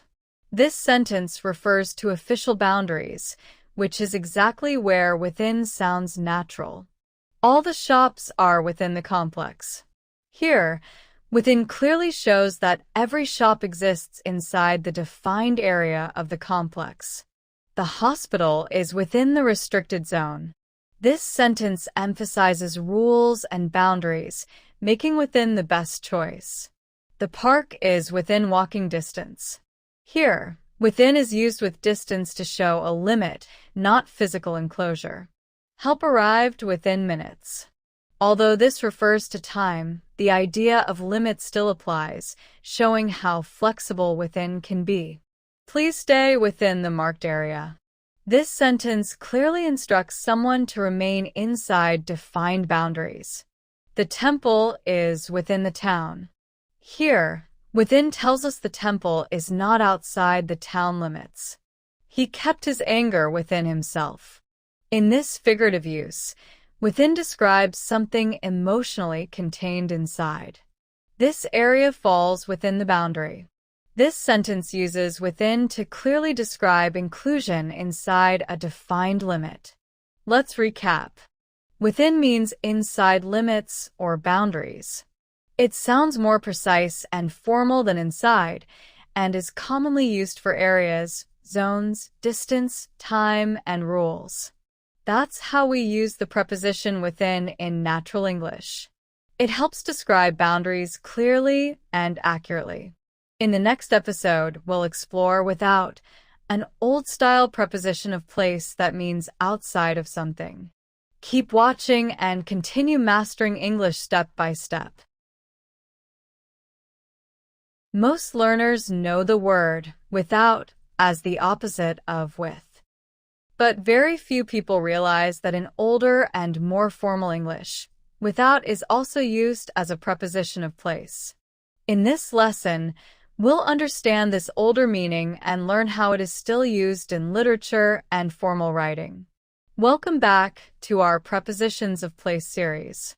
In the previous episode, we learned within, which shows something inside a boundary. Today, we'll explore without, an archaic preposition of place that means outside of something. As a preposition of place, without means outside or beyond a boundary. It refers to a position beyond walls, gates, borders, or limits. This usage is old-fashioned, but it still appears in classic literature, historical writing, and formal descriptions. For example, in older English, people would say, "He waited without the castle," which means he waited outside the castle walls. Here, without clearly shows position beyond the boundary. To understand why this word was used, think about history. In the past, cities were surrounded by walls. Anything inside the walls was protected, and anything without the walls was exposed. That's why without naturally came to mean outside. It's important not to confuse meanings. In modern English, without usually means lacking something. But in this older, place-based usage, without does not mean lacking. It simply means outside. Think of outside as the modern word we use every day. Without is its older counterpart. Today, we use outside in conversation, while without appears mostly in literature or formal descriptions. A common mistake is using without in everyday spoken English for place. Saying he is without the house sounds unnatural today. In modern English, we say he is outside the house. You will still see without used this way in classic novels, poems, religious texts, and historical documents. Understanding this usage helps you read older English with confidence. Here's an easy way to remember it. Think of without as outside, but only in old or formal English. If a sentence sounds historical or literary, without probably means outside. Now, let's move into sentence examples. As you listen, notice how each sentence sounds formal or historical, and how without naturally replaces the modern word outside. Let's begin with a classic example. He stood without the city gates. This means the person stood outside the city, beyond its protective walls. Now, let's look at another historical setting. The horse was left without the inn. Here, without tells us the horse was kept outside the building. Moving to a security context, the guards remained without the walls. This shows the guards were positioned outside the fortress. Now consider a formal announcement style. The crowd waited without the palace. This means the people waited outside the palace entrance. Let's shift to a legal or royal context. The messenger stood without the chamber. Here, without shows he stood outside the room, waiting for permission. Now imagine a religious setting. He slept without the monastery. This sentence means the traveler stayed outside the sacred building. Let's look at a military-style sentence. The soldiers camped without the fort. This clearly means the soldiers camped outside the fort's boundary. Now notice this slightly formal sentence. He waited without the courtroom. Once again, without functions exactly like outside. Let's move to a more literary tone. She wandered without the village, lost and weary. This sentence sounds poetic and old-fashioned, which is where without fits naturally. Finally, here's one last example. The watchman remained without the gate till dawn. This sentence clearly shows position outside the gate and carries a classic English feel. Let's recap. As a preposition of place, without means outside of something. This usage is archaic and mostly found in older or formal English. In modern speech, we usually replace it with outside. That's how the word without works as a preposition of place. Understanding it helps you read classic English with clarity. In the next episode, we'll learn into a preposition that describes movement from outside to inside. Keep watching and continue mastering English step by step. Many English learners get confused between in and into. They often use in even when movement is involved. But into has a very specific job in English. It shows movement from the outside to the inside of something. Today, we'll clearly understand how into works and how to use it correctly. Welcome back to our preposition series. In the last episode, we learned without, an archaic word meaning outside. Today, we move to into, a very common and important preposition used to describe movement toward the inside of a place. Into means movement from outside to inside. It tells us that something changes position and ends up inside a space, container, or area. For example, she walked into the house. This sentence shows clear movement. The person was outside first, and then entered the house. Here's the key difference you must remember. In describes position. Into describes movement. If someone is already inside, we say in. If they're moving from outside to inside, we say into. We often use into with objects. When you say, he put the book into the bag, it clearly shows the action of moving the book from outside to inside the bag. We also use into with people. For example, they got into the bus. This tells us they moved from outside the bus to the inside. It's also helpful to quickly compare into and onto. Into means movement inside something. Onto means movement onto a surface. Understanding this difference helps avoid very common mistakes. A common mistake is saying, he went in the room. When movement is involved, the correct sentence is, he went into the room. Here's an easy way to remember it. Think of into as in plus movement. If there is motion toward the inside, into is the right choice. Now that the meaning is clear, let's move into real usage. We'll go through 10 daily life sentence examples. As you listen, notice how movement from outside to inside is always involved. Let's start with a very common daily situation. The child ran into the room.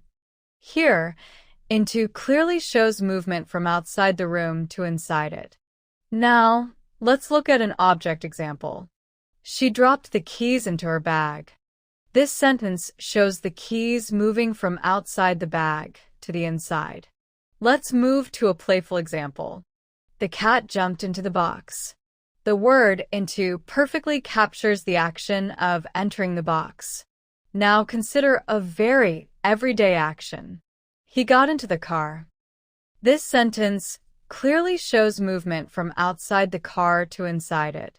Let's shift to a natural movement example. The water flowed into the drain. Here, into shows both direction and final position. Now, let's look at a school-related example. The students walked into the classroom. Again, the movement from outside to inside is very clear. Next, notice this simple action. She poured milk into the glass. The liquid moves from outside the glass to the inside, making into the correct word. Now imagine this movement. The dog ran into the garden. This shows entry into an enclosed or defined area. Let's move beyond physical movement. He got into trouble.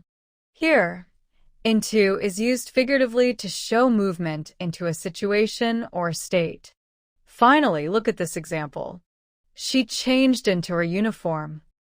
This shows movement from one state to another, which is another common use of into. Let's recap. Into is used when there is movement from outside to inside. It works for places, objects, people, and even situations or states. That's how we use the preposition into. It helps us clearly show movement and direction. In the next episode, we'll learn out of, which describes movement from inside to outside. Keep watching and continue mastering English step by step. Many English learners understand the word out, but feel unsure when to use out of. They sometimes say, "He went out the room," which sounds incorrect in natural English. Today, we'll clearly understand how the phrase out of works and how it shows movement from inside to outside. Welcome back to our Prepositions of Place series. In the previous episode, we learned into, which describes movement from outside to inside. Today, we'll learn out of, which describes the exact opposite movement, from inside to outside. Out of means movement from the inside of something to the outside. It clearly shows that a person or object starts inside a space and then exits that space. For example, she walked out of the house. This sentence clearly shows movement starting inside the house and ending outside. Now, let's understand the difference between out and out of. Out often describes position or the result. Out of describes the movement itself. If someone is already outside, we say they are out. If they are leaving a place, we say they are moving out of it. We often use out of with objects. When you say, "He took the book out of the bag," it clearly shows the book moving from inside the bag to the outside. We also use out of with people. For example, "They got out of the bus." This shows the action of exiting the bus. It's also helpful to compare out of with from. From talks about origin or source. Out of focuses on physical exit from an enclosed space. If the idea is leaving an interior, out of is the correct phrase. A very common mistake is leaving out the word of. In correct English, we say, "He came out of the room," not "he came out the room." Here's an easy way to remember it. Think of out of as the partner of into. If into takes you inside, out of brings you back outside. Now that the meaning is clear, let's move into real usage. We'll go through 10 everyday sentence examples. As you listen, notice how movement from inside to outside is always present. Let's begin with a very common daily situation. The child ran out of the classroom. Here, out of clearly shows the child leaving the room. Now, let's look at a simple object example. He took the keys out of his pocket. This shows the keys moving from inside the pocket to the outside. Let's move to a playful example. The cat jumped out of the box. The phrase out of perfectly captures the action of exiting the box. Now consider a very everyday action. He got out of the car. This sentence clearly shows movement from inside the car to outside. Let's shift to a natural movement example. Water flowed out of the pipe. Here, out of shows both direction and exit point. Now, let's look at a school-related example. The students walked out of the school. Again, the movement from inside to outside is very clear. Next, notice this simple action. She took the milk out of the fridge. The fridge is an enclosed space, which makes out of the correct choice. Now imagine this movement. The dog ran out of the garden. This sentence shows the dog leaving a defined area. Now, let's move beyond physical movement. He is out of energy. Here, out of is used figuratively to show something has been completely used up. Finally, look at this example. She stepped out of the crowd. This shows movement from being inside a group to outside it. Let's recap. Out of is used when something moves from inside to outside. It works for rooms, containers, vehicles, areas, and even figurative situations. That's how we use the prepositional phrase out of. It clearly shows exit and movement away from an enclosed space. In the next episode, we'll begin the surface and position category with at the top of. Keep watching and continue mastering English step by step. Many English learners know the words top and above, but they often feel confused about when to say at the top of. They wonder, is it the same as on the top of? Or does it mean something different? Today, we'll clearly understand how the phrase at the top of is used and why it is different from similar expressions. Welcome back to our Prepositions and Position Words series. In the last episode, we learned out of, which shows movement from inside to outside. Today, we begin the surface and position category with at the top of, a phrase used to describe position at the highest point of something. At the top of means at the highest point or uppermost level of an object, place, or structure. It describes position, not movement. It often refers to a specific point or level rather than a surface. For example, she is standing at the top of the stairs. This sentence tells us her exact position. She is at the highest step, not somewhere in the middle, and not moving upward. Now, let's understand an important difference. At the top of and on the top of are not the same. At the top of refers to position at a point or level. On the top of refers to something resting on a surface. This difference is very important and often causes confusion.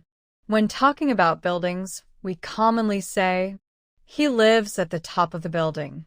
This means his apartment is on the highest level of the building. It does not mean he is physically sitting on the roof. In geography, we often hear sentences like, "There is a temple at the top of the hill." This clearly tells us the temple is located at the highest point of the hill. A common mistake is saying on the top of the stairs when you are talking about position. If someone is standing at the highest step, the correct phrase is at the top of the stairs. The phrase at the top of is also used in ranking and achievement. When we say, "She is at the top of the class," we mean she holds the highest rank, not that she is physically sitting on something. Here's a simple way to remember it. Think of at the top of as pointing to a position or a level, not a surface. If you can imagine a highest point, this phrase is the right choice. Now that the meaning is clear, let's move into real-life usage. We'll look at 10 sentence examples and see how at the top of fits naturally in different situations. Let's start with a very clear physical example. He stood at the top of the ladder. This shows his position at the highest step of the ladder. Now, let's look at another familiar image. The flag is at the top of the pole. Here, the phrase shows the highest fixed position on the pole. Now, let's move from physical place to ranking. She is at the top of her class. This figurative use shows the highest academic position. Now, consider a simple written example. Write your name at the top of the page. This means the uppermost part of the page. Let's look at something indoors. There is a clock at the top of the door. This shows the clock is placed at the highest part of the door frame. Now, imagine a natural setting. There is a shelter at the top of the mountain. This clearly places the shelter at the mountain's highest point. Let's move to a modern example. The menu is at the top of the screen. Here, the phrase describes position on a display, not physical height. Now think about achievement. He reached the top of his career. This figurative use shows the highest level of success. Let's look at ordering. Her name is at the top of the list. This shows first position in order.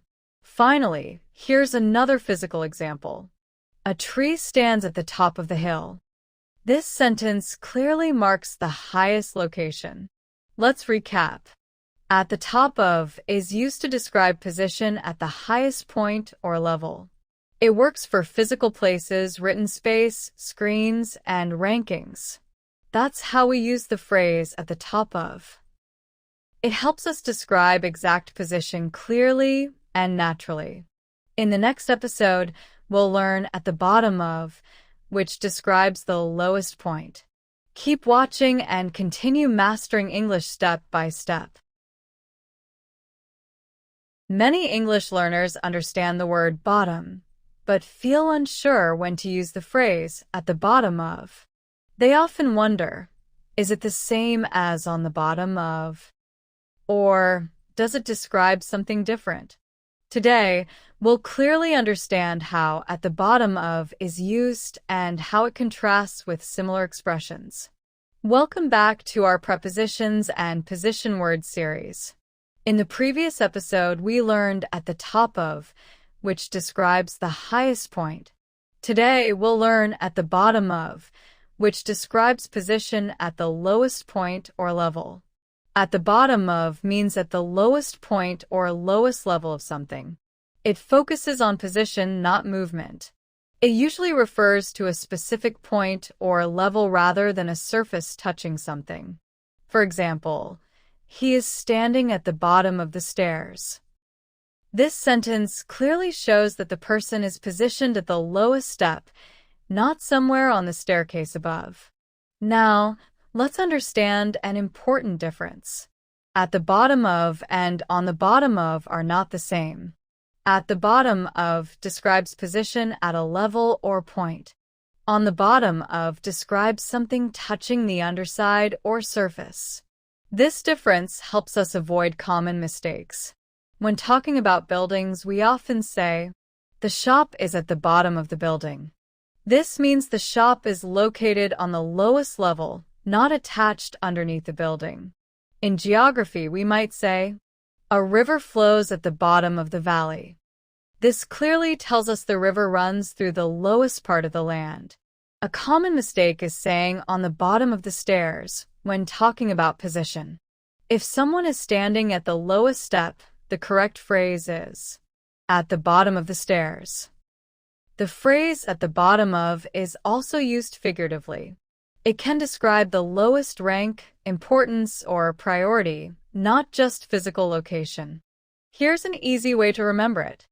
Think of at the bottom of as pointing to the lowest point, just like at the top of points to the highest point. Now that the meaning is clear, let's move into real-life usage. We'll look at 10 sentence examples and see how at the bottom of fits naturally in different situations. Let's start with a clear physical example. He stood at the bottom of the ladder. This shows his position at the lowest rung. Now, let's look at another outdoor example. There is a sign at the bottom of the hill. This tells us the sign is placed where the hill ends. Now, let's move from place to ranking. He is at the bottom of the class. Here, the phrase is used figuratively to show the lowest rank. Now consider a written example. Sign your name at the bottom of the page. This means the lowest part of the page. Let's look at geography again. A village lies at the bottom of the mountain. This clearly shows the village is located in the lowest area. Now think about indoor spaces. The keys were found at the bottom of the drawer. This shows the keys resting at the lowest point inside the drawer. Let's move to a modern digital example. The contact details are at the bottom of the page. Here, the phrase describes screen position. Now imagine a calm, outdoor scene. There is a pond at the bottom of the garden. This shows the lowest area of the land. Now, let's talk about importance and priority. This task is at the bottom of my list. This figurative use shows the lowest priority. Finally, here's another physical example. There is a well at the bottom of the pit. This clearly marks the lowest position. Let's recap. At the bottom of is used to describe position at the lowest point or level. It works for physical places, written space, screens, rankings, and priority.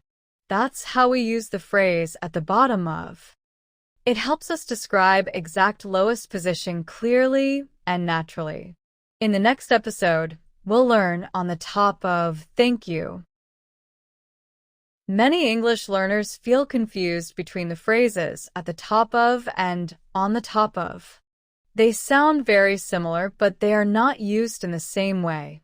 Today, we'll clearly understand how on the top of works and when it is the correct phrase to use. Welcome back to our Prepositions and Position word series. In the previous episode, we learned at the bottom of, which describes position at the lowest point. Today, we'll focus on the top of, a phrase that describes surface contact at the highest part. On the top of means something is resting on the upper surface of an object. The key idea here is contact. The object is touching the top surface, not just positioned at a level. For example, the hat is on the top of the cupboard. This sentence clearly tells us the hat is touching the upper surface of the cupboard. Now, let's clearly separate two very similar phrases. At the top of talks about position or level. On the top of talks about surface contact. If something is resting and touching the surface, on the top of is the correct phrase. In everyday life, you might say, there is a lamp on the top of the table. This shows the lamp is physically touching the table's top surface. When talking about containers, on the top of is very common. For example, the lid is on the top of the jar. This means the lid is placed directly on the jar's top.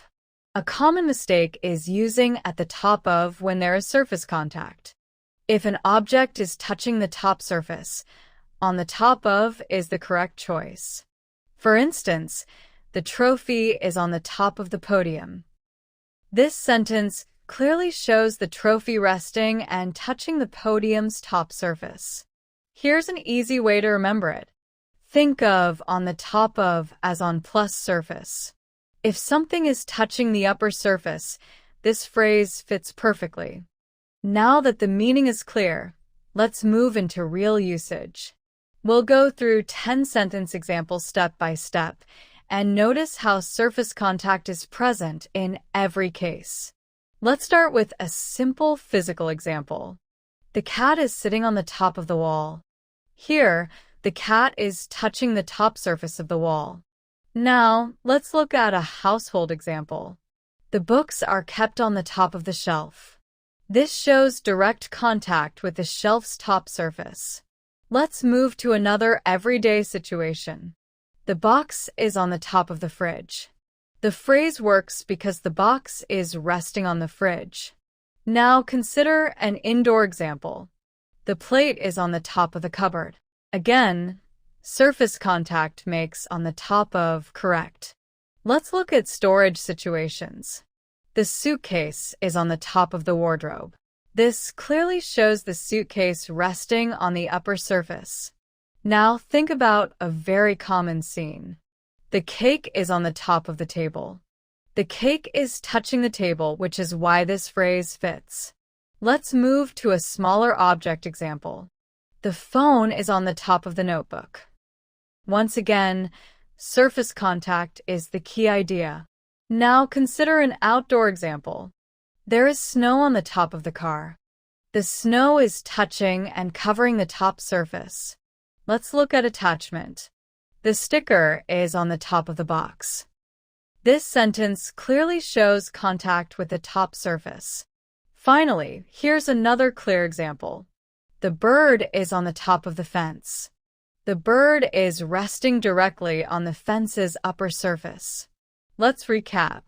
On the top of is used when something is touching the top surface of an object. It focuses on contact, not just position or level. That's how we use the phrase on the top of. It helps us clearly describe surface contact at the highest part of something.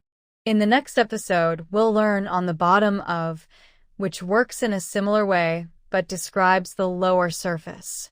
Keep watching and continue mastering English step by step. Many English learners understand the word bottom, but they often feel confused between at the bottom of and on the bottom of. These phrases sound similar, but they are used in very different situations. Today, we'll clearly understand how on the bottom of works and when it is the correct phrase to use.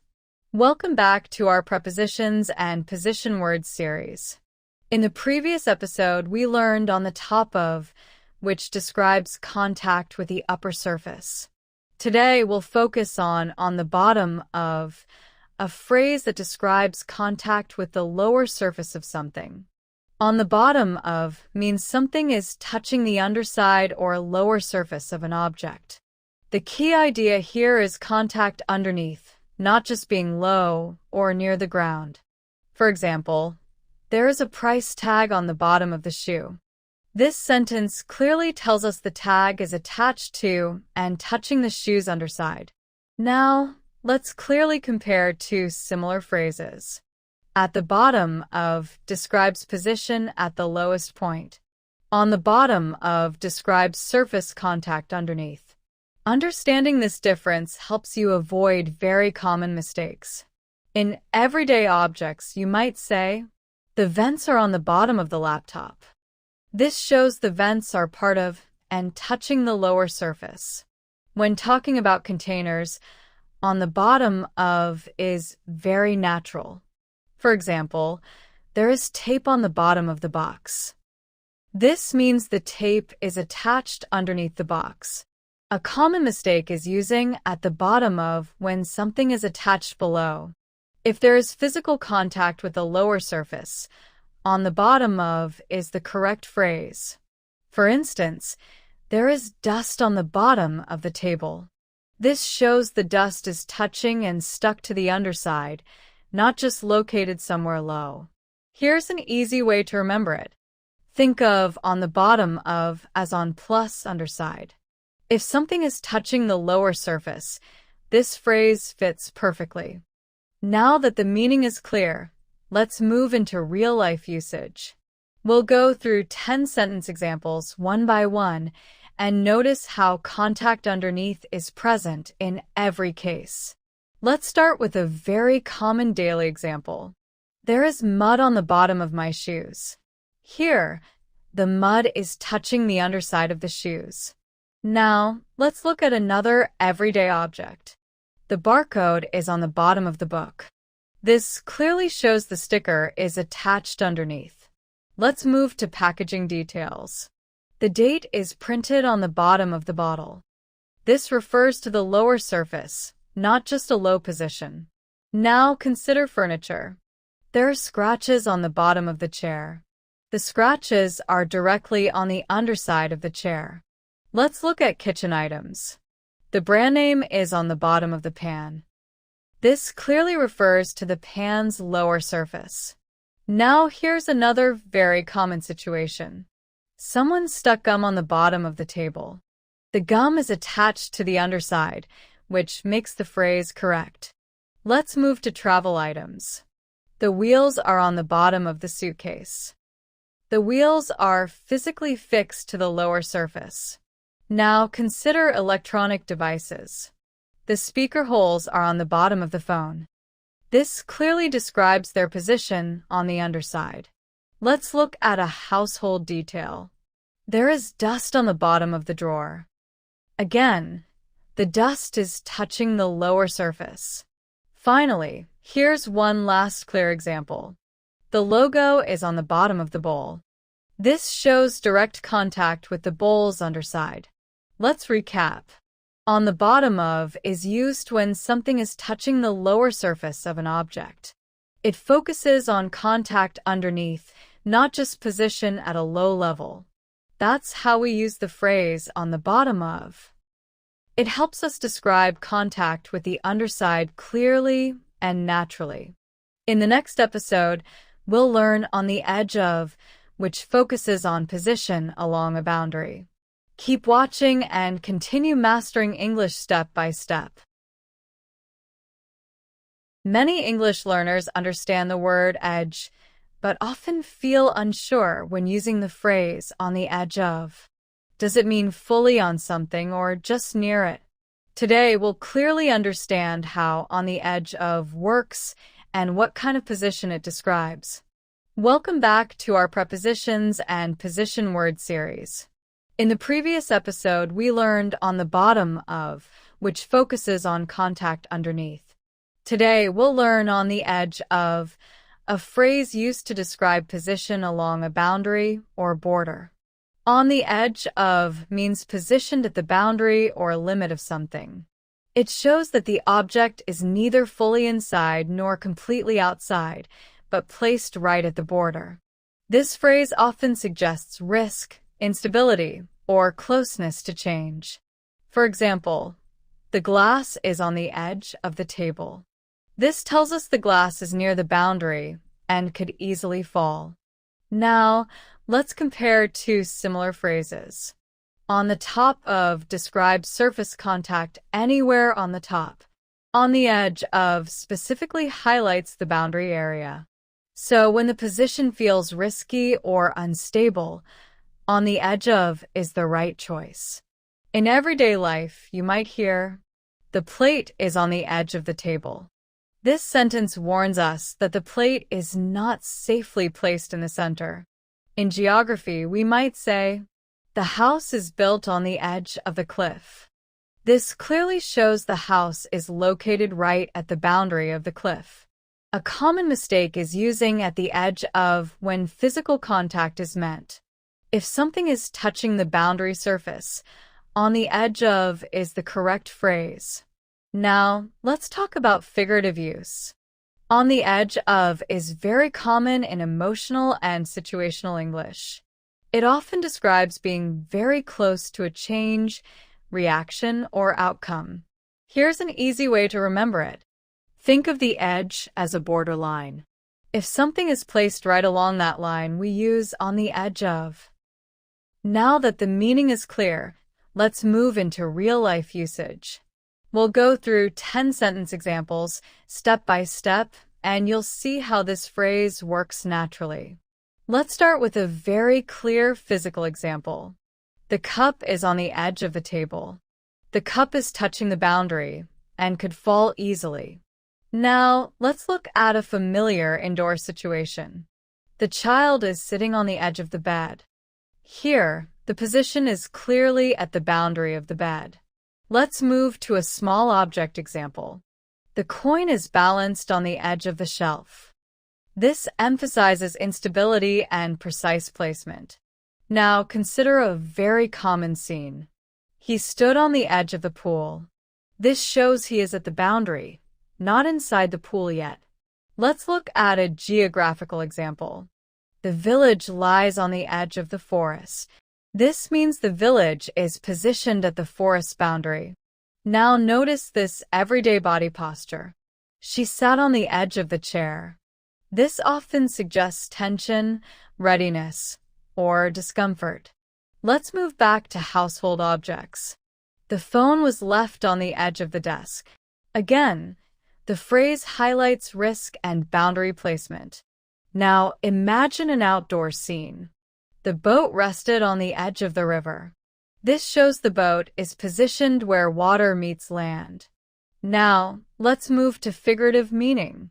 He was on the edge of losing his temper. Here, the phrase shows he was very close to an emotional limit. Finally, here's another figurative example. She is on the edge of success. This means she is very close to achieving something important. Let's recap. On the edge of is used to describe position at a boundary or a limit. It works for physical placement and is very common in figurative expressions. That's how we use the phrase on the edge of. It helps describe boundary positions clearly and naturally. In the next episode, we'll learn on the corner of, which focuses on position at a specific corner point. Keep watching and continue mastering English step by step. Many learners get confused between on the corner of and at the corner of. They sound similar, but they are not used in the same way. In this episode, we'll clearly understand how on the corner of is used and what kind of position it describes. Welcome back to our Prepositions and Position Word series. In the previous episode, we learned on the edge of, which focuses on boundary position. Today, we'll learn on the corner of, which describes position exactly at a corner point. On the corner of means positioned exactly at the corner point of something. The object is touching the corner, not just near it. For example, the book is on the corner of the table. This tells us the book is resting exactly where two edges meet. At the corner of is used for locations or intersections. On the corner of is used when something is physically touching the corner surface. This difference is very important. In daily life, you might say, "There's a lamp on the corner of the desk." This shows the lamp is touching the desk's corner surface. When talking about small objects, on the corner of is very natural. For example, there is a label on the corner of the box. A common mistake is using at the corner of when physical contact is involved. If an object is touching the corner, on the corner of is the correct phrase. If something is near a corner but not touching it, we do not use on the corner of. The phrase is only correct when there is direct contact with the corner. To remember this easily, think of on as touching. If something touches the corner point, on the corner of is the right phrase. Now that the meaning is clear, let's move into real-life usage. We'll look at 10-sentence examples, and as we go through them, notice how direct contact with the corner is always present. Let's start with a very clear physical example. The glass is on the corner of the table. Here, the glass is touching the exact corner point. Now, let's look at a small, everyday object. The sticker is on the corner of the laptop. This shows direct contact with the corner area. Let's move to a common indoor example. The note is pinned on the corner of the board. Again, the note is attached right at the corner. Now consider a writing example. Write your initials on the corner of the page. This tells us the exact spot where the writing goes. Let's look at decoration. A ribbon is tied on the corner of the gift box. This shows the ribbon is fixed to the corner. Now notice this detail. There is a crack on the corner of the wall. The crack appears exactly at the corner point. Let's move to travel items. The label is on the corner of the suitcase. This helps identify the bag easily. Now imagine a notice area. The calendar is hanging on the corner of the board. The pin is placed exactly at the corner. Let's look at damage or wear. The paper is torn on the corner. This shows the tear is exactly at the corner point. Finally, here's another clear example. The logo is printed on the corner of the box. Again, the position is exactly at the corner. Let's recap. On the corner of is used when something is touching or fixed at the exact corner point of an object. It focuses on precise contact, not general location. That's how we use the phrase on the corner of. It helps us describe exact corner contact clearly and naturally. In the next episode, we'll learn at the corner of, which is used for locations and intersections. Keep watching and continue mastering English step by step. Many English learners get confused between on the corner of and at the corner of. These phrases look very similar, but they describe different ideas. In this episode, we'll clearly understand how at the corner of is used and how it describes location, not surface contact. Welcome back to our Prepositions and Position Word series. In the previous episode, we learned on the corner of, which is used when something touches a corner surface. Today, we'll focus on at the corner of, which is used to describe location near a corner, especially in streets and places. At the corner of means located near or around a corner, not touching it. It focuses on where something is situated, especially when talking about streets, buildings, or meeting points.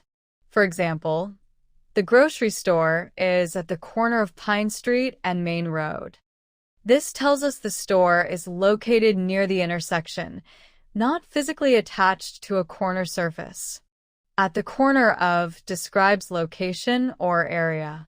On the corner of describes physical contact with a corner surface. Understanding this difference helps you choose the correct phrase naturally. When talking about streets, at the corner of is extremely common. For example, there is a traffic signal at the corner of the two roads. For buildings, we also use this phrase. He lives at the corner of the block, meaning his building is located near where streets meet. A common mistake is using on the corner of for locations. When you mean where a place is located, not surface contact, at the corner of is the correct choice. For example, the bus stop is at the corner of the street. Here, the bus stop is near the corner area, not attached to anything. To remember this easily, think of at as location. If something is located near a corner, especially outdoors, at the corner of is the right phrase. Now that the meaning is clear, let's move into real-life sentence examples. As we go through them, notice how at the corner of always describes where something is located, not what it is touching. Let's start with a very common city example. The cafe is at the corner of Oak Street and Hill Road. This clearly shows location near the intersection. Now, let's look at another everyday place. There is a pharmacy at the corner of the street. Again, the focus is location, not surface contact. Let's move to a public service example. A police officer is standing at the corner of the road. This means near the intersection area. Now consider an educational setting. The school is located at the corner of the avenue. This describes where the school is placed in the area. Let's look at a small business example. There's a newspaper stand at the corner of the street. Again, it refers to position, not attachment. Now notice this common scene. A food cart is parked at the corner of the road. The cart is located near the corner area. Let's move to road signs. There is a crossing at the corner of the street. This describes placement near the intersection. Now, imagine a city convenience. The ATM is at the corner of the road. Again, the phrase tells us where it is located. Let's look at a people-related example. He was waiting at the corner of the street. This means he was near the intersection. Finally, here's another clear example. The temple stands at the corner of the road. Once again, this describes location, not surface contact. Let's recap. At the corner of is used to describe location near a corner, especially streets, intersections, and buildings. It does not mean touching a corner surface. That's how we use the phrase at the corner of. It helps describe location clearly and naturally, especially outdoors. In the next episode, we'll learn in the corner of, which is used mainly for indoor spaces. Keep watching and continue mastering English. Many English learners feel confused when describing indoor spaces. They often wonder whether to say at the corner or in the corner. These phrases are not interchangeable. In this episode, we'll clearly understand how in the corner of is used and why it is especially common for indoor positions. Welcome back to our Prepositions and Position Word series. In the previous episode, we learned at the corner of, which is used mainly for outdoor locations like streets. Today, we'll focus on in the corner of, which is used mostly for rooms and indoor spaces. In the corner of means positioned inside the angle where two walls meet. The object is enclosed by the corner, not just near it. This phrase strongly suggests an indoor or enclosed space. For example, the lamp is in the corner of the room. This tells us the lamp is placed inside the angle between the two walls. In the corner of is used for indoor or enclosed spaces. At the corner of is used for outdoor locations and intersections. This distinction helps you choose the correct phrase naturally. When talking about rooms, in the corner of is very common. For example, the bookshelf is in the corner of the bedroom. In offices, we also use this phrase naturally. The desk is placed in the corner of the office. A common mistake is using at the corner of for indoor spaces. If something is inside a room corner, the correct phrase is in the corner of. For example, the dustbin is kept in the corner of the kitchen. This sentence clearly shows enclosure inside the room. To remember this easily, think of in as inside and enclosed. If something is placed inside the angle of two walls, use in the corner of. Now that the meaning is clear, let's move into daily life sentence examples. As we go through them, notice how in the corner of always describes an indoor, enclosed position. Let's start with a very simple indoor example. The chair is in the corner of the room. This shows the chair placed inside the angle formed by two walls. Now, let's look at a decorative example. The plant is kept in the corner of the living room. Again, the plant is enclosed within the corner space. Let's move to lighting. There's a lamp in the corner of the study.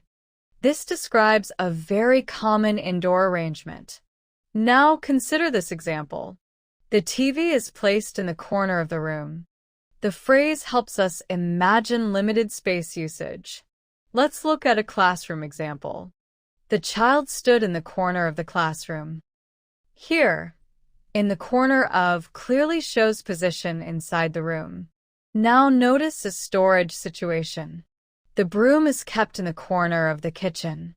This is a very natural everyday use. Let's move to a public indoor space. There is a table in the corner of the cafe. Again, the phrase describes enclosed placement. Now imagine a travel situation. The suitcase is in the corner of the hotel room. This shows where the suitcase is stored indoors. Let's look at a figurative or emotional use. He sat quietly in the corner of the room. This often suggests withdrawal or reflection. Finally, here's another everyday example. The bucket is kept in the corner of the bathroom. Once again, the phrase clearly shows enclosed indoor placement. Let's recap. In the corner of is used for indoor or enclosed spaces. It describes something placed inside the angle where two walls meet. That's how we use the phrase in the corner of. It helps describe indoor positions clearly and naturally. In the next episode, we'll learn at the end of, which describes position at a finishing point. Keep watching and continue mastering English step by step. Many English learners feel unsure when describing the final part of something. They wonder whether to say at the end of or use something else. In this episode, we'll clearly understand how at the end of is used and what kind of position it describes. Welcome back to our Prepositions and Position Words series. In the previous episode, we learned in the corner of, which is used for enclosed indoor corners.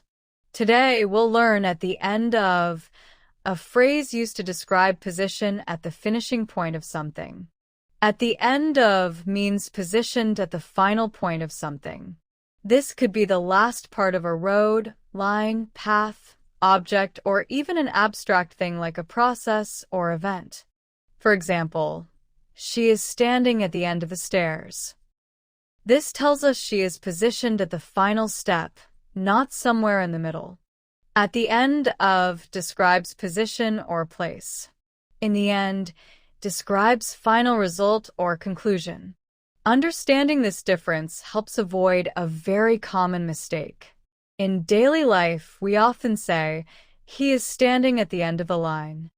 This clearly shows his position as the last person in the queue. For paths and roads, we say, "There is a bench at the end of the path." This tells us the bench is located where the path finishes. A common mistake is saying "in the end of." When talking about position or location, the correct phrase is always "at the end of." For example, the dictionary is kept at the end of the shelf. This means it is placed at the final section of the shelf. To remember this easily, think of "end" as "finish." If something is placed where another thing finishes, use "at the end of." Now that the meaning is clear, let's move into everyday sentence examples. As we go through them, notice how "at the end of" always points to a final position, not the middle. Let's start with a very common daily example. He is standing at the end of the line. This clearly shows he is the last person. Now, let's look at a location example. There is a house at the end of the street. This tells us the house is located where the street finishes. Let's move to transport. The bus stop is at the end of the road. Again, this shows final position. Now consider a written example. Sign your name at the end of the page. This means the last part of the page. Let's look at time-related placement. There is a message at the end of the movie. This refers to the final part of the film. Now imagine an indoor space. There is a door at the end of the corridor. This clearly marks the finishing point. Let's move to objects. The rope is tied at the end of the pole. This shows attachment at the final point. Now imagine an outdoor setting. There is a gate at the end of the path. Again, the phrase marks where the path finishes. Let's look at a figurative use. At the end of the exam, she felt relieved. Here, "at the end of" refers to the final stage of an event. Finally, here's another clear example. There is a note at the end of the book. This means the note appears in the final section. Let's recap. At the end of is used to describe position at the final point of something. It works for places, objects, events, and even time-based situations. That's how we use the phrase "at the end of." It helps describe final position clearly and naturally. In the next episode, we'll learn "in the middle of," which describes position at the center.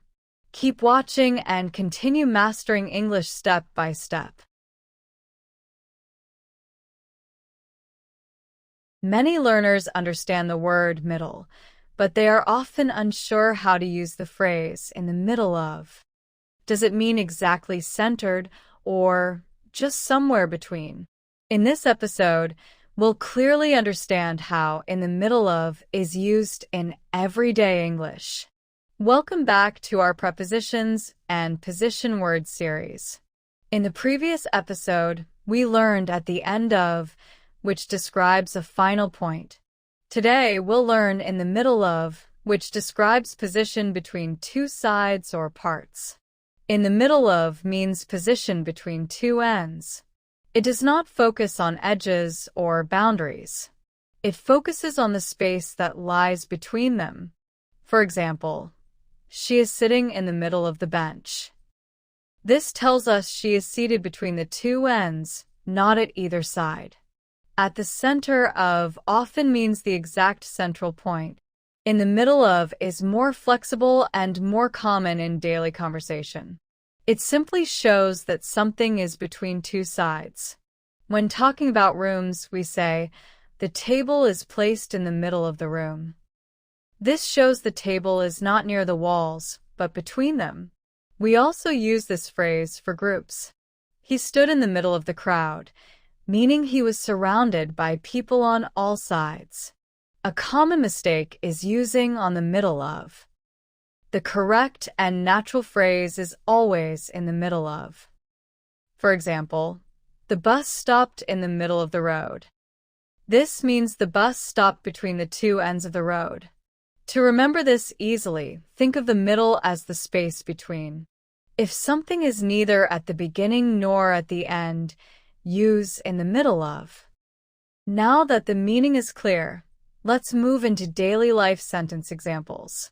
As we go through them, notice how in the middle of always shows a position between two sides or stages. Let's start with a very simple people example. The child is standing in the middle of his parents. This shows the child position between them. Now, let's look at furniture. She sat in the middle of the table. This means she sat between the two ends. Let's move to an outdoor setting. There is a fountain in the middle of the park. This shows the fountain is surrounded by space on all sides. Now consider a written example. I found this note in the middle of the book. This means the note was not at the beginning or the end. Let's look at an activity. He stopped talking in the middle of the conversation. This shows the action was interrupted halfway. Now imagine entertainment. We paused the movie in the middle of the film. This means it was stopped before it finished. Let's move to a daily activity. She left in the middle of dinner. This shows the dinner was not completed. Now look at a travel example. The car broke down in the middle of the journey. This means the trip was interrupted. Let's move to an academic example. He felt nervous in the middle of the exam. This shows the feeling occurred during the exam, not before or after. Finally, here's another clear example.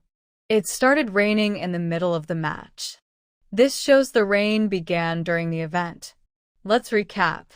In the middle of is used to describe position or time between two ends. It works for places, people, activities, and events. That's how we use the phrase in the middle of.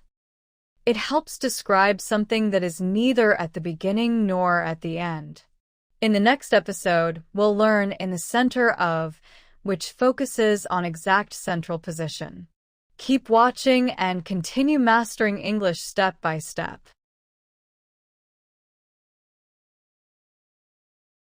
Many learners feel unsure about the difference between in the middle of and in the center of. They sound similar, but they are not always used in the same way. In this episode, we'll clearly understand how in the center of is used and what makes it special. Welcome back to our Prepositions and Position word series. In the previous episode, we learned in the middle of, which describes something between two ends. Today, we'll learn in the center of, which focuses on the exact central point. In the center of means positioned at the exact middle point, equally distant from all sides. It is more precise and more exact than in the middle of. For example, the vase is in the center of the table. This tells us the vase is placed at the exact central point, not slightly to one side. In the middle of is more general and flexible. In the center of is more exact and precise. When accuracy matters, in the center of is the better choice. In rooms, we say, the rug is placed in the center of the room. This shows the rug is evenly positioned from all sides. For public spaces, this phrase is very common. There is a fountain in the center of the square. A common mistake is using at the center of for physical position. When something is inside and surrounded, the correct phrase is in the center of. For example, the logo is printed in the center of the page. This clearly shows exact balance on all sides. To remember this easily, think of balance. If something is equally distant from all sides, it is in the center of. Now that the meaning is clear, let's move into daily life sentence examples. As we go through them, notice how in the center of always describes an exact and balanced position.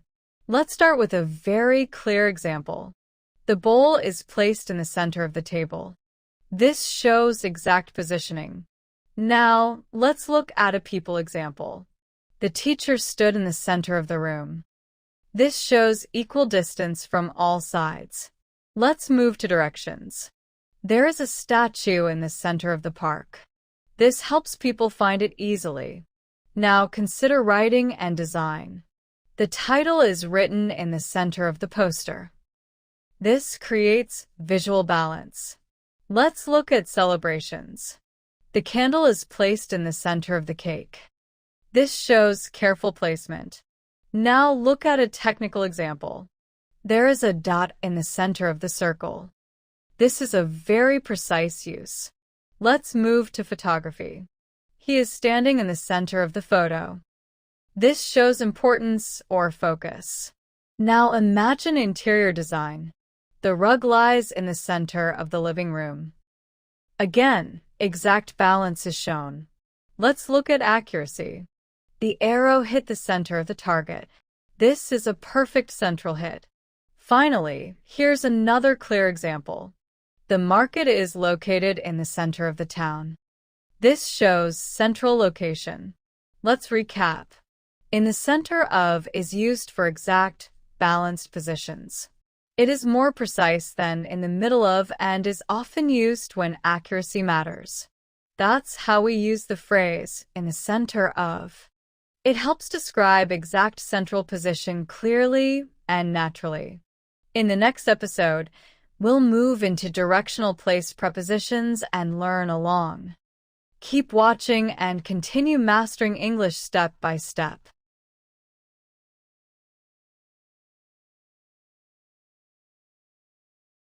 Many English learners know the word along, but they are not always sure how to use it correctly. Does it mean next to something, or does it mean following something? In this episode, we'll clearly understand how along is used to describe position and direction. Welcome back to our Prepositions and Position Word series. In the previous episode, we learned in the center of, which focuses on exact central position. Today, we'll learn along, a very common preposition used to describe position following the length of something. Along means position beside something and following its length. It shows that something extends or happens next to a long object like a road, river, wall, or line. For example, they are walking along the road. This tells us they are walking beside the road and following its direction. Near only means close. Along means close and following the length. This difference is very important to understand. When talking about roads, we often say, there are many shops along the street. This means the shops are spread beside the street from start to end. For rivers, we also use along. Small villages are built along the river. This shows the villages follow the river's path. A common mistake is using on instead of along. We say, trees grow along the road, not on the road. For example, posters are placed along the wall. This shows the posters follow the wall's length. To remember this easily, think of along as walking with something from one end to the other. Now that the meaning is clear, let's move into daily life sentence examples. As we go through them, notice how along always connects with long objects or paths. Let's start with a very common action. He is jogging along the path. This shows movement following the path's length. Now, let's look at objects. Streetlights are placed along the road. They follow the road from one end to the other. Let's move to a relaxing scene. People are sitting along the river. This shows they are positioned beside the river. Now consider boundaries. A fence runs along the field. The fence follows the edge of the field. Let's look at city life. There are cafes along the street. They are spread beside the street. Now imagine a holiday scene. They walked along the beach. This means they walked beside the shoreline. Let's move to transport. The train stopped along the platform. This shows alignment with the platform's length. Now consider water transport. Boats are parked along the canal. They follow the canal's direction. Let's look at nature. Trees are planted along the highway. They extend beside the road. Finally, here's a lively example. The parade moved along the main road. This shows movement following the road's length. Let's recap. Along is used to describe position or movement beside something and following its length. It is commonly used with roads, rivers, walls, paths, and lines. That's how we use the preposition along. It helps describe direction and position clearly and naturally. In the next episode, we'll learn around or round, which describes movement or position in a circular way. Keep watching and continue mastering English step by step. Many English learners hear the words around and round, but they are often unsure how to use them correctly. Do they mean nearby, beside, or in a circle? In this episode, we'll clearly understand how around and round are used in everyday English. Welcome back to our Prepositions and Position Word series. In the previous episode, we learned along, which follows the length of something. Today, we'll learn around or round, which describe position or movement surrounding something. Around or round means surrounding something or moving in a circular path. It focuses on going all the way around an object, not just beside it. For example, he is walking around the tree. This shows movement that goes all the way around the tree. Along follows length in one direction. Around follows a curved or circular path. This difference is very important to understand. When something surrounds another thing, we use around. There is a fence around the house. We also use this preposition for people. Everyone stood around the speaker, meaning they surrounded him. A common mistake is using along instead of around. When something surrounds an object, the correct word is around. For example, she wrapped a scarf around her neck. This shows the scarf goes all the way around. To remember this easily, think of a circle. If something surrounds or moves in a circular way, use around or round. Now that the meaning is clear, let's move into daily life sentence examples. As we go through them, notice how around always shows surrounding or circular movement. Let's start with a classroom example. The children sat around the teacher. This shows the teacher is surrounded. Now, let's look at a simple home scene. The cat slept around the pillow. This shows circular positioning. Let's move outdoors. They walked around the lake. This shows movement following the lake shape. Now consider travel. The road goes around the hill. The road curves to avoid the hill. Let's look at clothing. She wore a necklace around her neck. This shows full surrounding. Now imagine a city example. There's a wall around the city. The wall surrounds the city completely. Let's move to a social scene. They sat around the campfire. This shows people positioned in a circle. Now consider gifts. A ribbon is tied around the box. The ribbon goes all the way around. Let's look at movement. The dog ran around its owner. This shows circular motion. Finally, here's a common indoor example. Everyone stood around the table. This shows surrounding position. Let's recap. Around or round is used to describe surrounding position or circular movement. It is not about length, but about going all the way around. That's how we use the preposition around or round. It helps describe surrounding position and circular movement clearly. In the next episode, we'll learn past, which shows movement beyond a point. Keep watching and continue mastering English step by step. Many English learners hear the word past, but they are not always sure how to use it. Does it mean behind, after, or beyond? In this episode, we'll clearly understand how past is used for both place and time. Welcome back to our Prepositions and Position word series. In the previous episode, we learned around, which shows surrounding or circular movement. Today, we'll learn past, which shows movement beyond a point or time beyond a moment. As a preposition of place, past means beyond a point. It shows movement that goes farther than something. For example, she walked past the bus stop. This shows she went beyond the bus stop, not stopping there. As a preposition of time, past means after a specific time. It is commonly used when telling the time. For example, it's 5:15.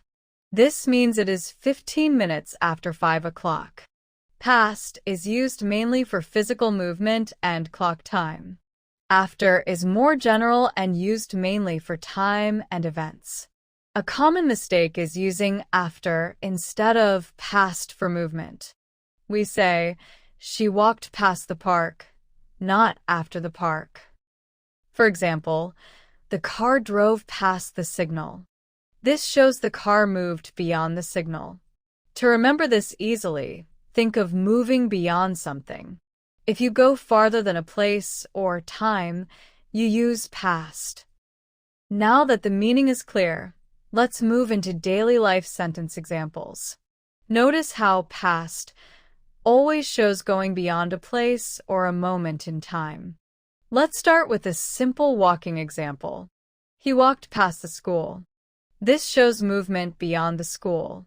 Now, let's look at transport. The cyclist rode past the car. The movement goes beyond the car. Let's move to time. It's 6:05. This means 5 minutes after 6. Now, consider sports. He ran past the finish line. He went beyond the finish point. Let's look at travel. The bus went past the village. The village was left behind. Now, imagine telling time. It's 9:30. This means 30 minutes after 9. Let's move to daily life. She walked past the clothes shop. She did not stop there. Now, consider work. The delivery bike went past my house. It went beyond the house. Let's look at another time example. It's just past 12. This means a little after 12. Finally, here's a very common example. He drove past the sign. This shows clear movement beyond a point. Let's recap. Past is used to show movement beyond a place and time beyond a moment. It is very common in travel and clock time expressions. That's how we use the preposition past. It helps describe movement beyond a point and time after a moment. In the next episode, we'll learn beyond, which shows even greater distance. Keep watching and continue mastering English step by step. Many English learners hear the word beyond, but they are not always sure how it is different from words like past or behind. Does it mean just passing something or going farther than it? In this episode, we'll clearly understand how beyond is used.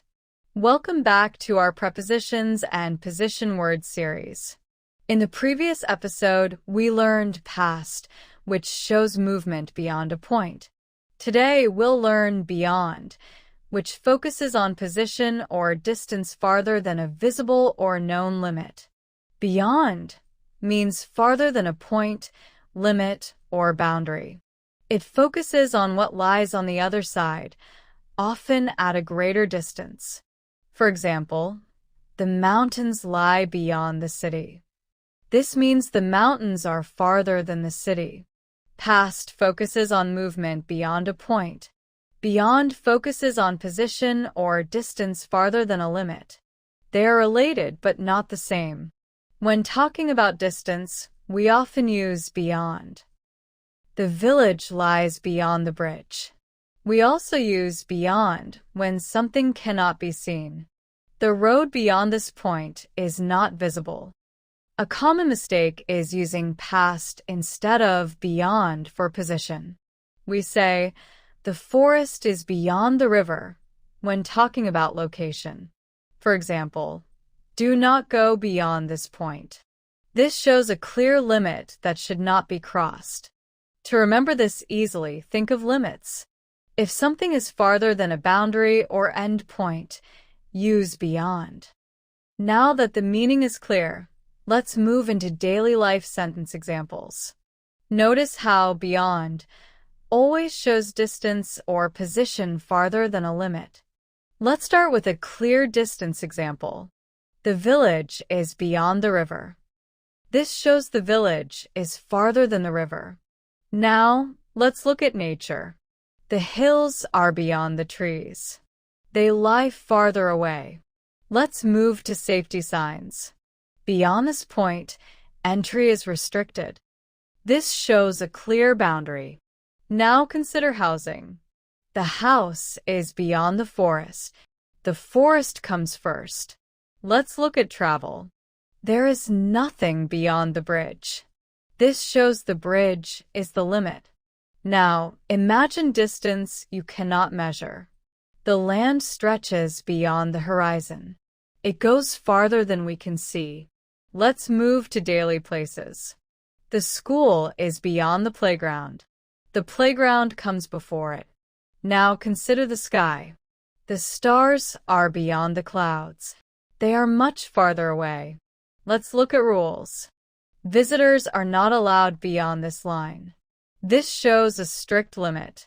Finally, here's another clear example.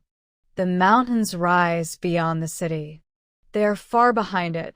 Let's recap. Beyond is used to describe position or distance farther than a limit or boundary.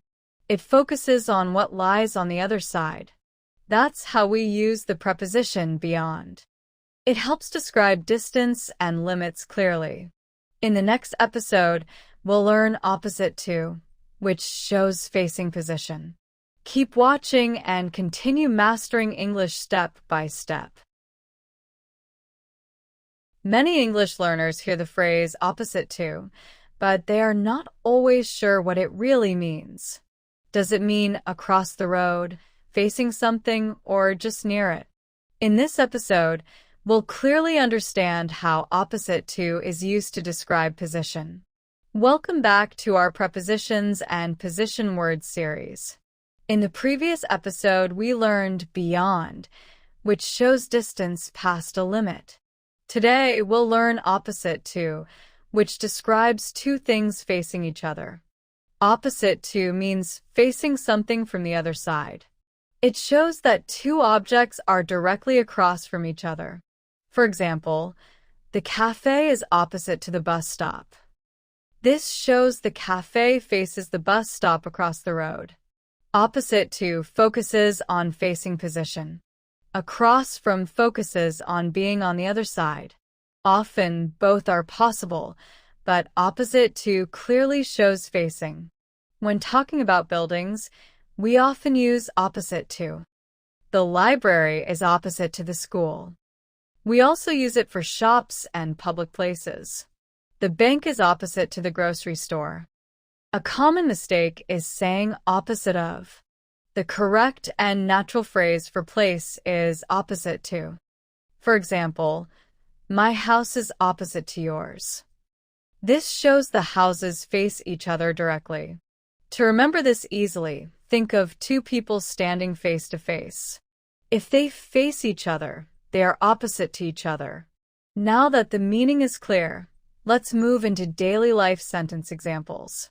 Notice how opposite to always shows two things facing each other. Let's start with a common place example. The post office is opposite to the park. They face each other. Now, let's look at transport. The bus stop is opposite to the mall. This shows facing position. Let's move to housing. My house is opposite to his. They are directly facing. Now consider travel. The hotel is opposite to the beach. The beach is directly in front. Let's look at city life. The cinema is opposite to the restaurant. They face each other. Now imagine daily services. The hospital is opposite to the pharmacy. This shows clear facing position. Let's move to public spaces. The statue is opposite to the fountain. They face each other in the square. Now consider indoors. The classroom is opposite to the office. They face each other across the hallway. Let's look at directions. The shop is opposite to the parking entrance. It faces the entrance. Finally, here's another clear example. The temple is opposite to the market. They face each other across the road. Let's recap. Opposite to is used to describe two things that face each other from opposite sides. It clearly shows facing position. That's how we use the phrase opposite to. It helps describe facing position clearly and naturally. In the next episode, we'll learn towards or toward, which shows direction. Keep watching and continue mastering English step by step. Many English learners hear the words towards and toward, but they are often unsure how they are different from to. Do they mean reaching a place or just moving in a direction? In this episode, we'll clearly understand how towards and toward are used. Welcome back to our Prepositions and Position Words series. In the previous episode, we learned opposite to, which shows facing position. Today, we'll learn towards or toward, which describe movement in a particular direction. Towards or toward means in the direction of something. It shows movement pointing toward a place, but it does not guarantee arrival. For example, he is walking towards the bus stop. This shows direction, not arrival. To shows movement with a destination reached or intended. Towards shows direction only. This difference is very important. When talking about people, we often use towards. The child ran towards his mother. We also use it for objects in motion. The ball rolled towards the wall. A common mistake is using towards when arrival is certain. If arrival is clear, to is usually better. For example, they moved towards the mountains. This shows direction without focusing on the end point. To remember this easily, think of arrows. If something points in a direction, use towards or toward. Now that the meaning is clear, let's move into daily life sentence examples. Notice how towards always shows direction, not completion. Let's start with this simple movement example. She walked towards the market. This shows direction. Now, let's look at animals. The dog ran towards its owner. The movement shows intention. Let's move to transport. The car is moving towards the bridge. The bridge is the direction. Now consider body movement. She leaned towards the teacher. This shows direction of movement. Let's look at events. The crowd moved towards the stage. They are moving in that direction. Now imagine nature. The flower turns towards the sun. This shows direction, not travel. Let's move to water. The boat sailed towards the shore. The shore is the direction. Now consider gestures. He pointed towards the building.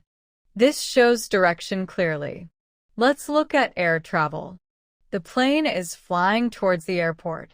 Arrival is not yet shown. Finally, here's a very common example. She walked towards the exit. This shows intended direction. Let's recap.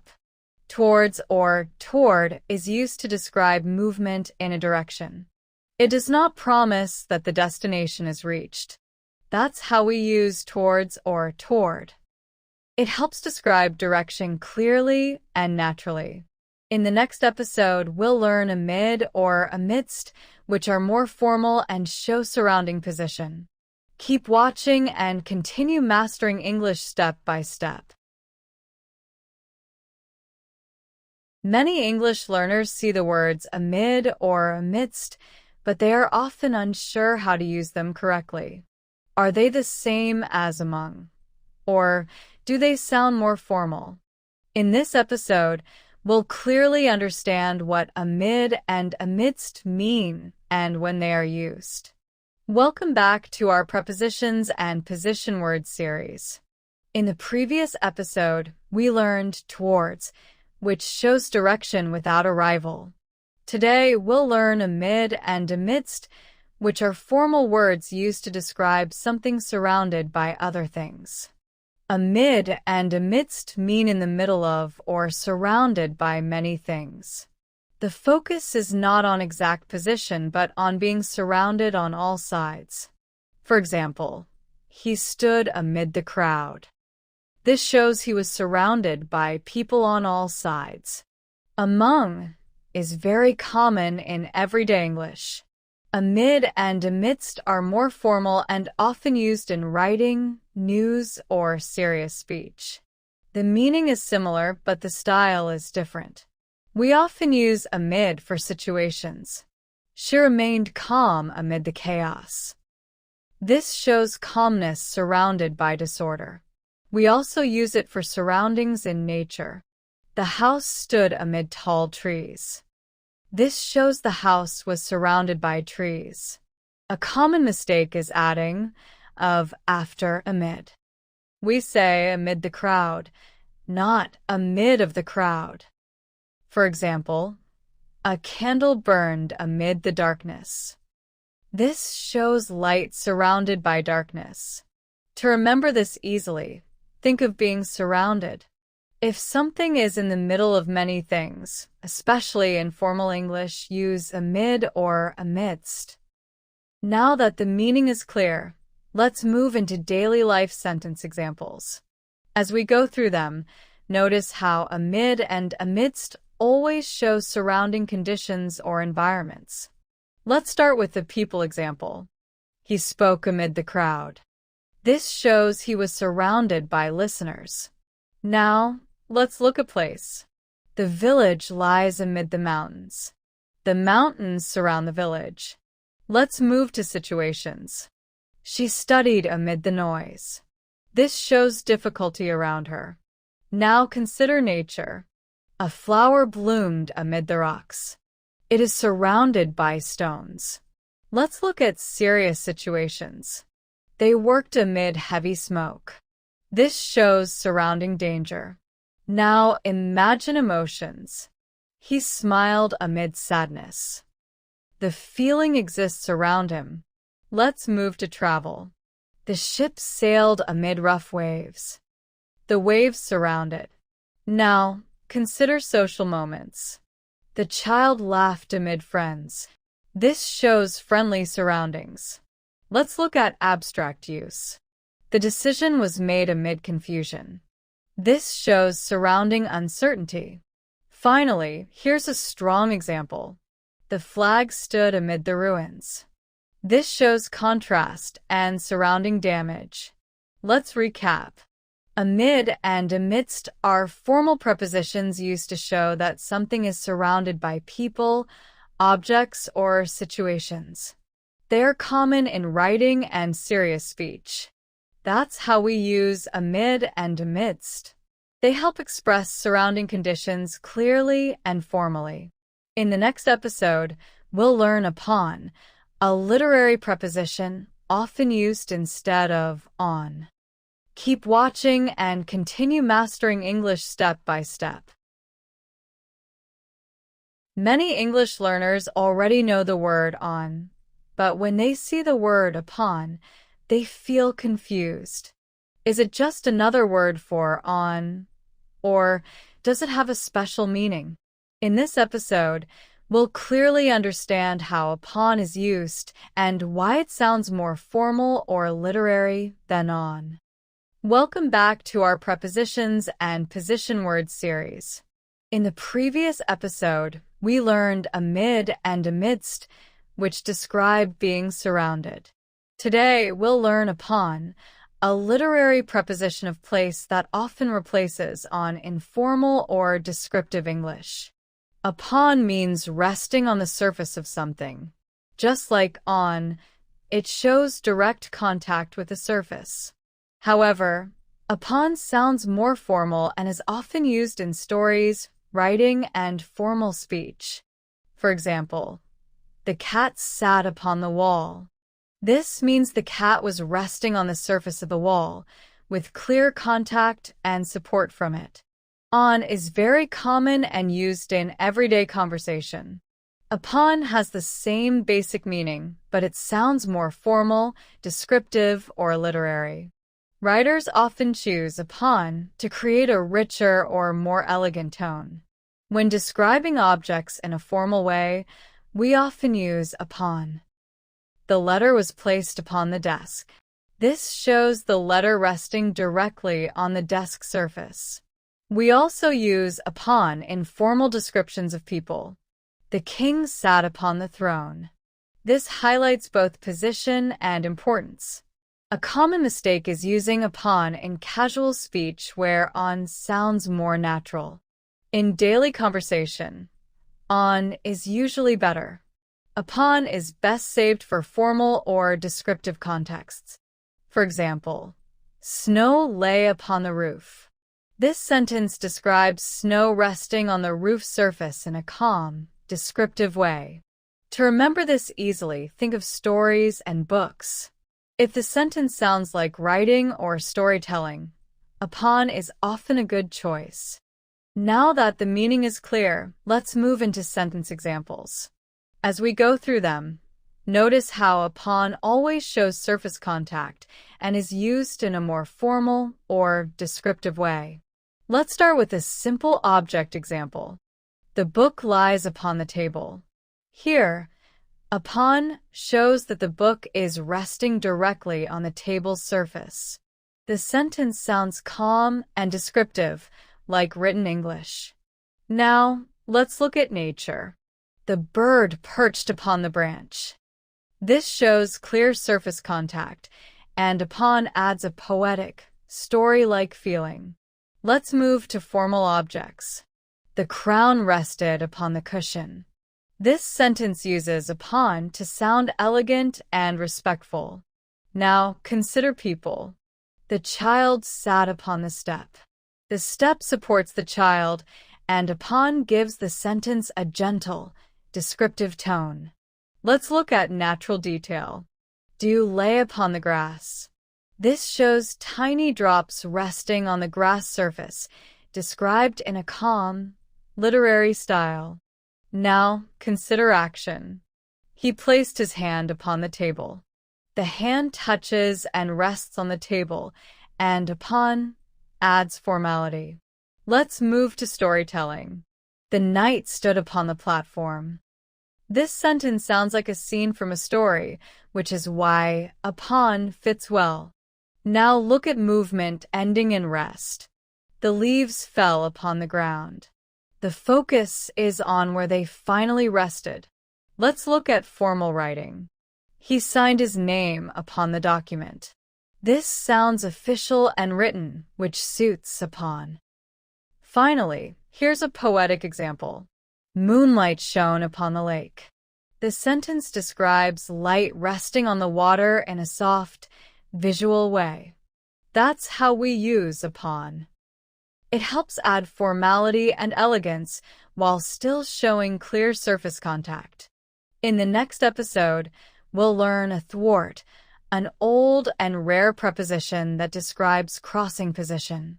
Keep watching and continue mastering English step by step. Many English learners have never even seen the word athwart. When they do see it, they wonder, is it a place word? Does it mean across, through, or against? In this episode, we'll clearly understand what athwart means and how it is used. Welcome back to our Prepositions and Position Words series. In the previous episode, we learned upon, a literary form of on. Today, we'll learn athwart, an old and rare preposition used mostly in literary or historical English. Athwart means across something, especially at an angle. It often shows something placed in a way that crosses, blocks, or goes against the normal direction. For example, a rope lay athwart the bridge. This means the rope was stretched across the bridge, blocking the way. Across is common and neutral. Athwart is older and more dramatic.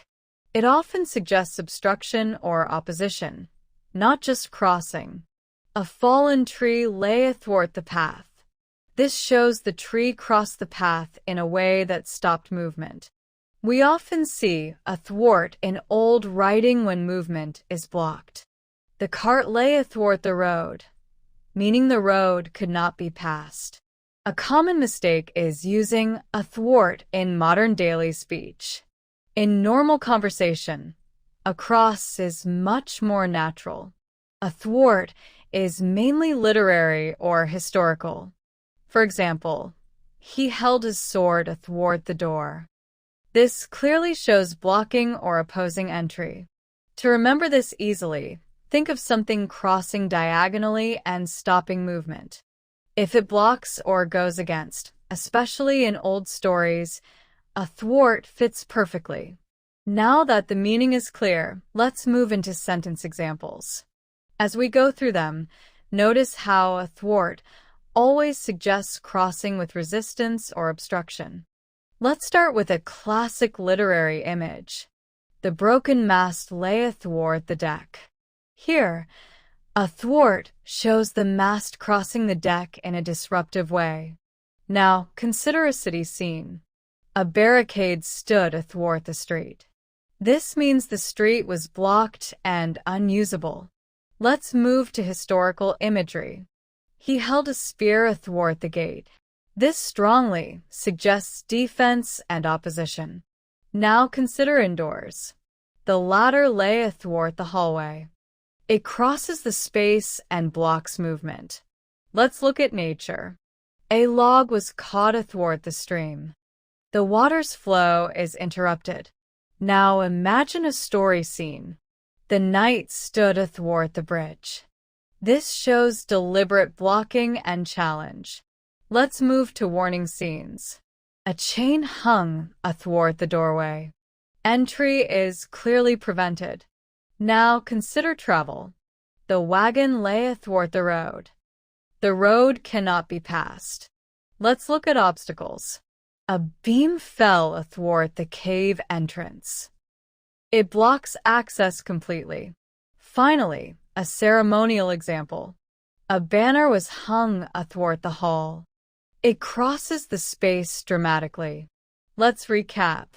Athwart means across something, usually at an angle, often blocking or opposing movement. It is rare in modern English and mainly used in literary or historical writing. That's how we use athwart. It adds strong, dramatic imagery when describing crossing or obstruction. In the next episode, we'll learn aboard, which shows position on a vehicle or ship. Keep watching and continue mastering English step by step. Many English learners understand the words on and in, but when they hear the word aboard, they feel unsure. Does it mean on something, inside something, or moving on to something? In this episode, we'll clearly understand what aboard means and how it is used. Welcome back to our Prepositions and Position Words series. In the previous episode, we learned athwart, an old word showing crossing and blocking. Today, we'll learn aboard, a position word that is commonly used like a preposition when talking about vehicles. Aboard means on or onto a vehicle, ship, or aircraft. It focuses on being inside or on a means of transport, especially after boarding. For example, she went aboard the bus. This means she entered the bus and is now on it. On is very general and used for surface contact. Aboard is used specifically for transport. We use aboard when people enter or are present on vehicles. We often hear aboard with ships. The passengers are aboard the ship. This means they are on the ship traveling. Aboard is also common with airplanes. All passengers are now aboard the aircraft. This means everyone has boarded and is inside. A common mistake is using aboard together with on. We say aboard the train, not aboard on the train. Aboard already works like a preposition. For example, they went aboard the ferry. This shows they entered the ferry and are now traveling. To remember this easily, think of travel. If someone enters a vehicle to travel, they go aboard. Now that the meaning is clear, let's move into sentence examples. As we go through them, notice how aboard always connects with vehicles and travel. Let's start with a common transport example. The passengers are aboard the train. This shows they have boarded and are now inside the train. Now, let's look at air travel. The pilot is aboard the plane. This shows the pilot is inside and ready for the flight. Let's move to daily life. The children went aboard the school bus. This describes the action of boarding. Now consider ships. The sailors are aboard the ship. They are part of the journey. Let's look at boats. The family climbed aboard the boat. This shows movement onto the vehicle. Now imagine departure. Everyone is aboard the train. This means boarding is complete. Let's move to work scenes. The driver is aboard the truck. This shows readiness to drive. Now consider emergency travel. The crew is aboard the helicopter. They are inside and prepared to fly. Let's look at holidays. Tourists are aboard the cruise ship. This shows travel in progress. Finally, a very common example. He stepped aboard the subway. This describes the action of entering the train. Let's recap. Aboard is used for vehicles and transport. It means being on or inside a vehicle, usually after boarding has happened. That's how we use aboard. It clearly describes position related to travel and vehicles. In the next episode, we'll learn ashore, which describes moving from a ship to land. Keep watching and continue mastering English step by step. Many English learners hear the word ashore, but they're not sure how it is different from phrases like on the shore or aboard. Is it a preposition, or is it something else? In this episode, we'll clearly understand what ashore means and how it is used. Welcome back to our Prepositions and Position Words series. In the previous episode, we learned aboard, which shows position on a vehicle. Today, we'll learn ashore, an adverb of place used mainly with ships and the sea. Ashore means on land, especially after coming from the sea or a ship. It focuses on the final position, being on land, not on the vessel. For example, the sailor went ashore.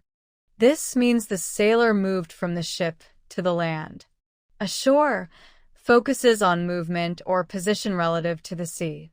On the shore simply describes location.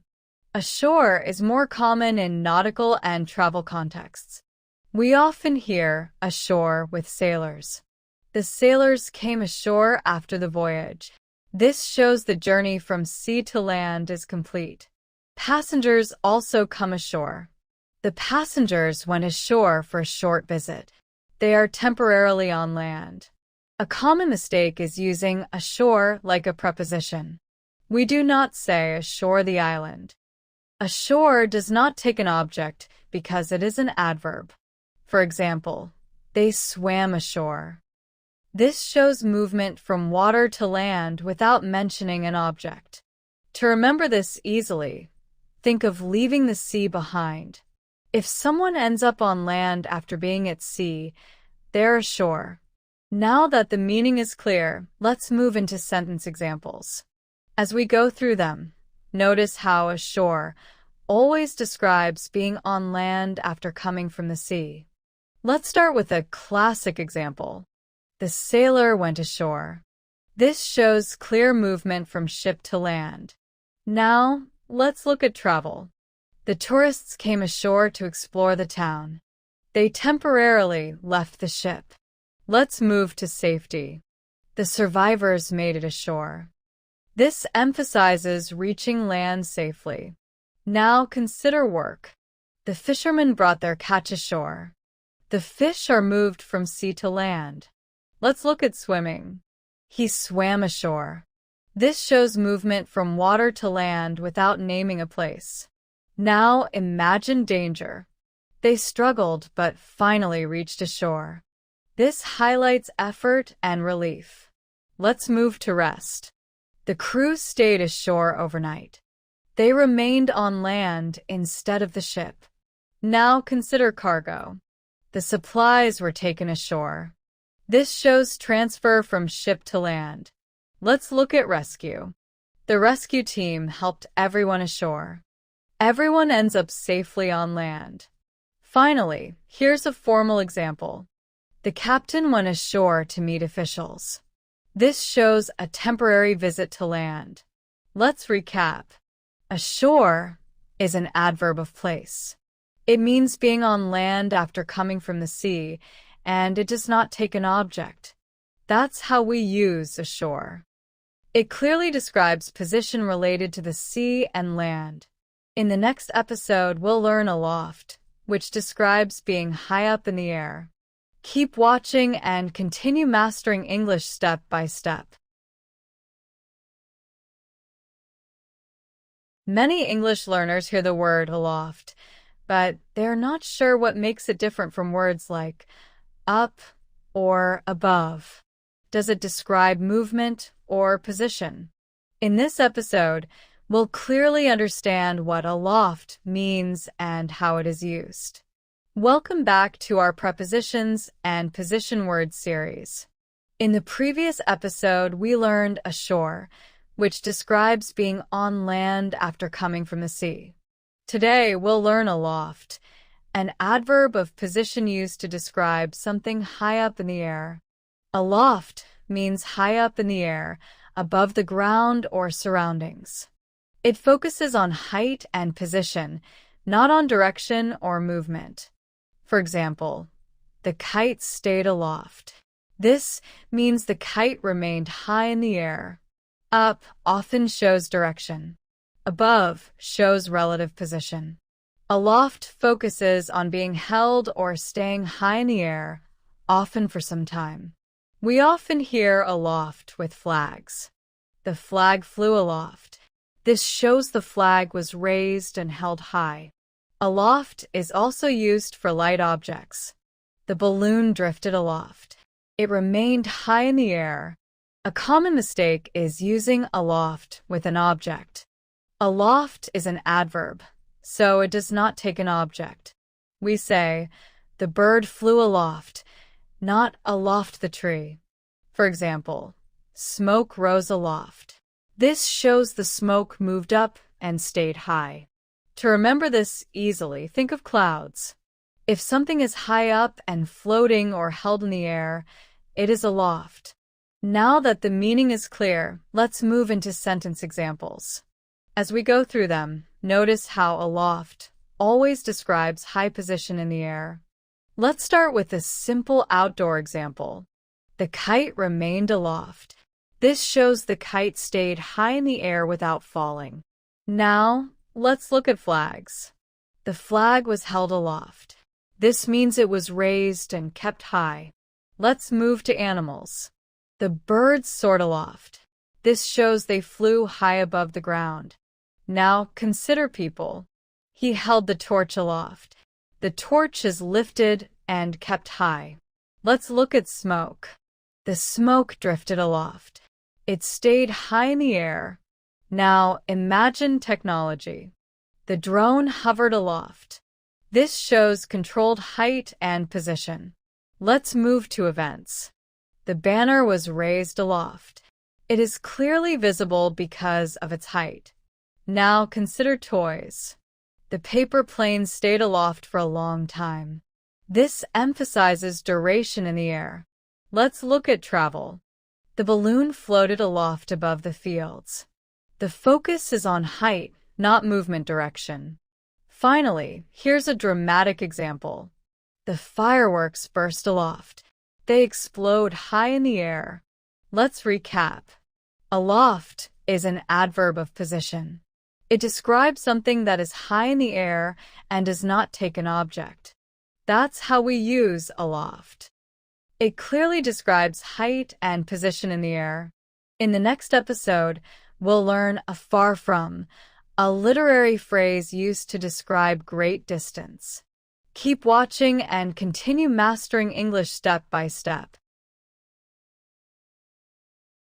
Many English learners know the word far, but when they see the phrase afar from, they feel unsure.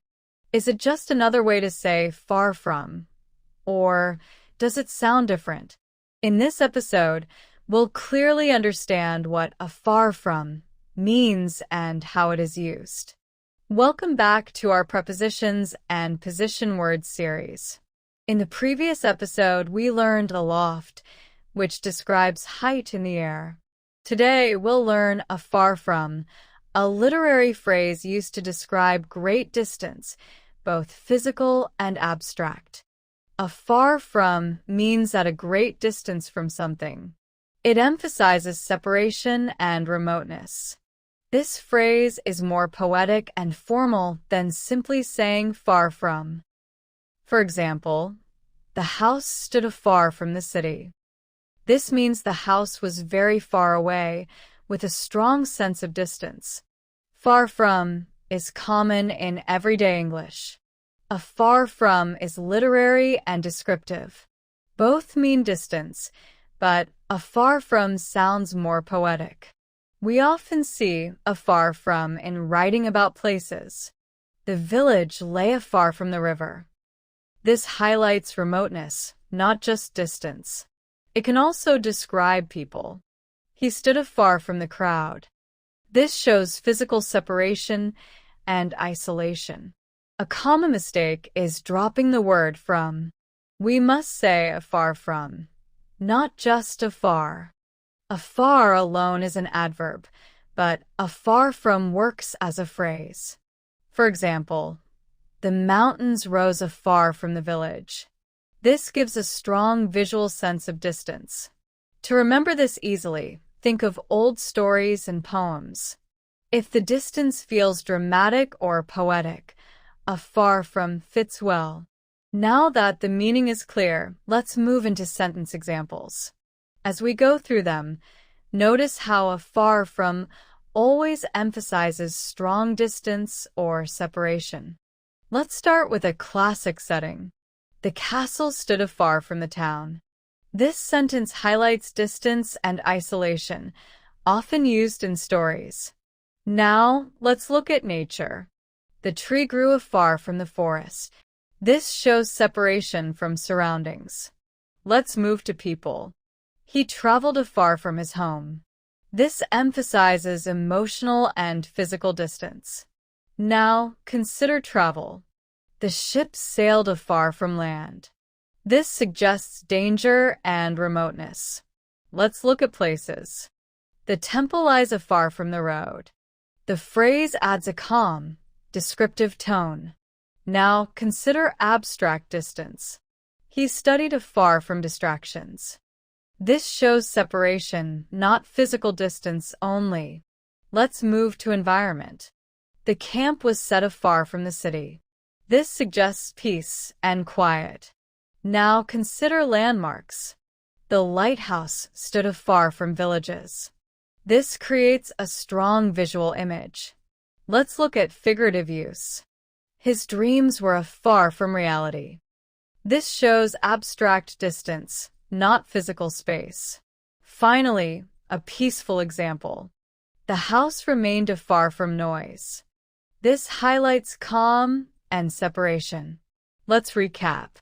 Afar from is a literary prepositional phrase that emphasizes strong distance or separation. It is often used in descriptive writing rather than daily conversation. That's how we use afar from. It adds a poetic sense of distance and separation. In the next episode, we'll learn how we use prepositions of time in English. Keep watching and continue mastering English step by step.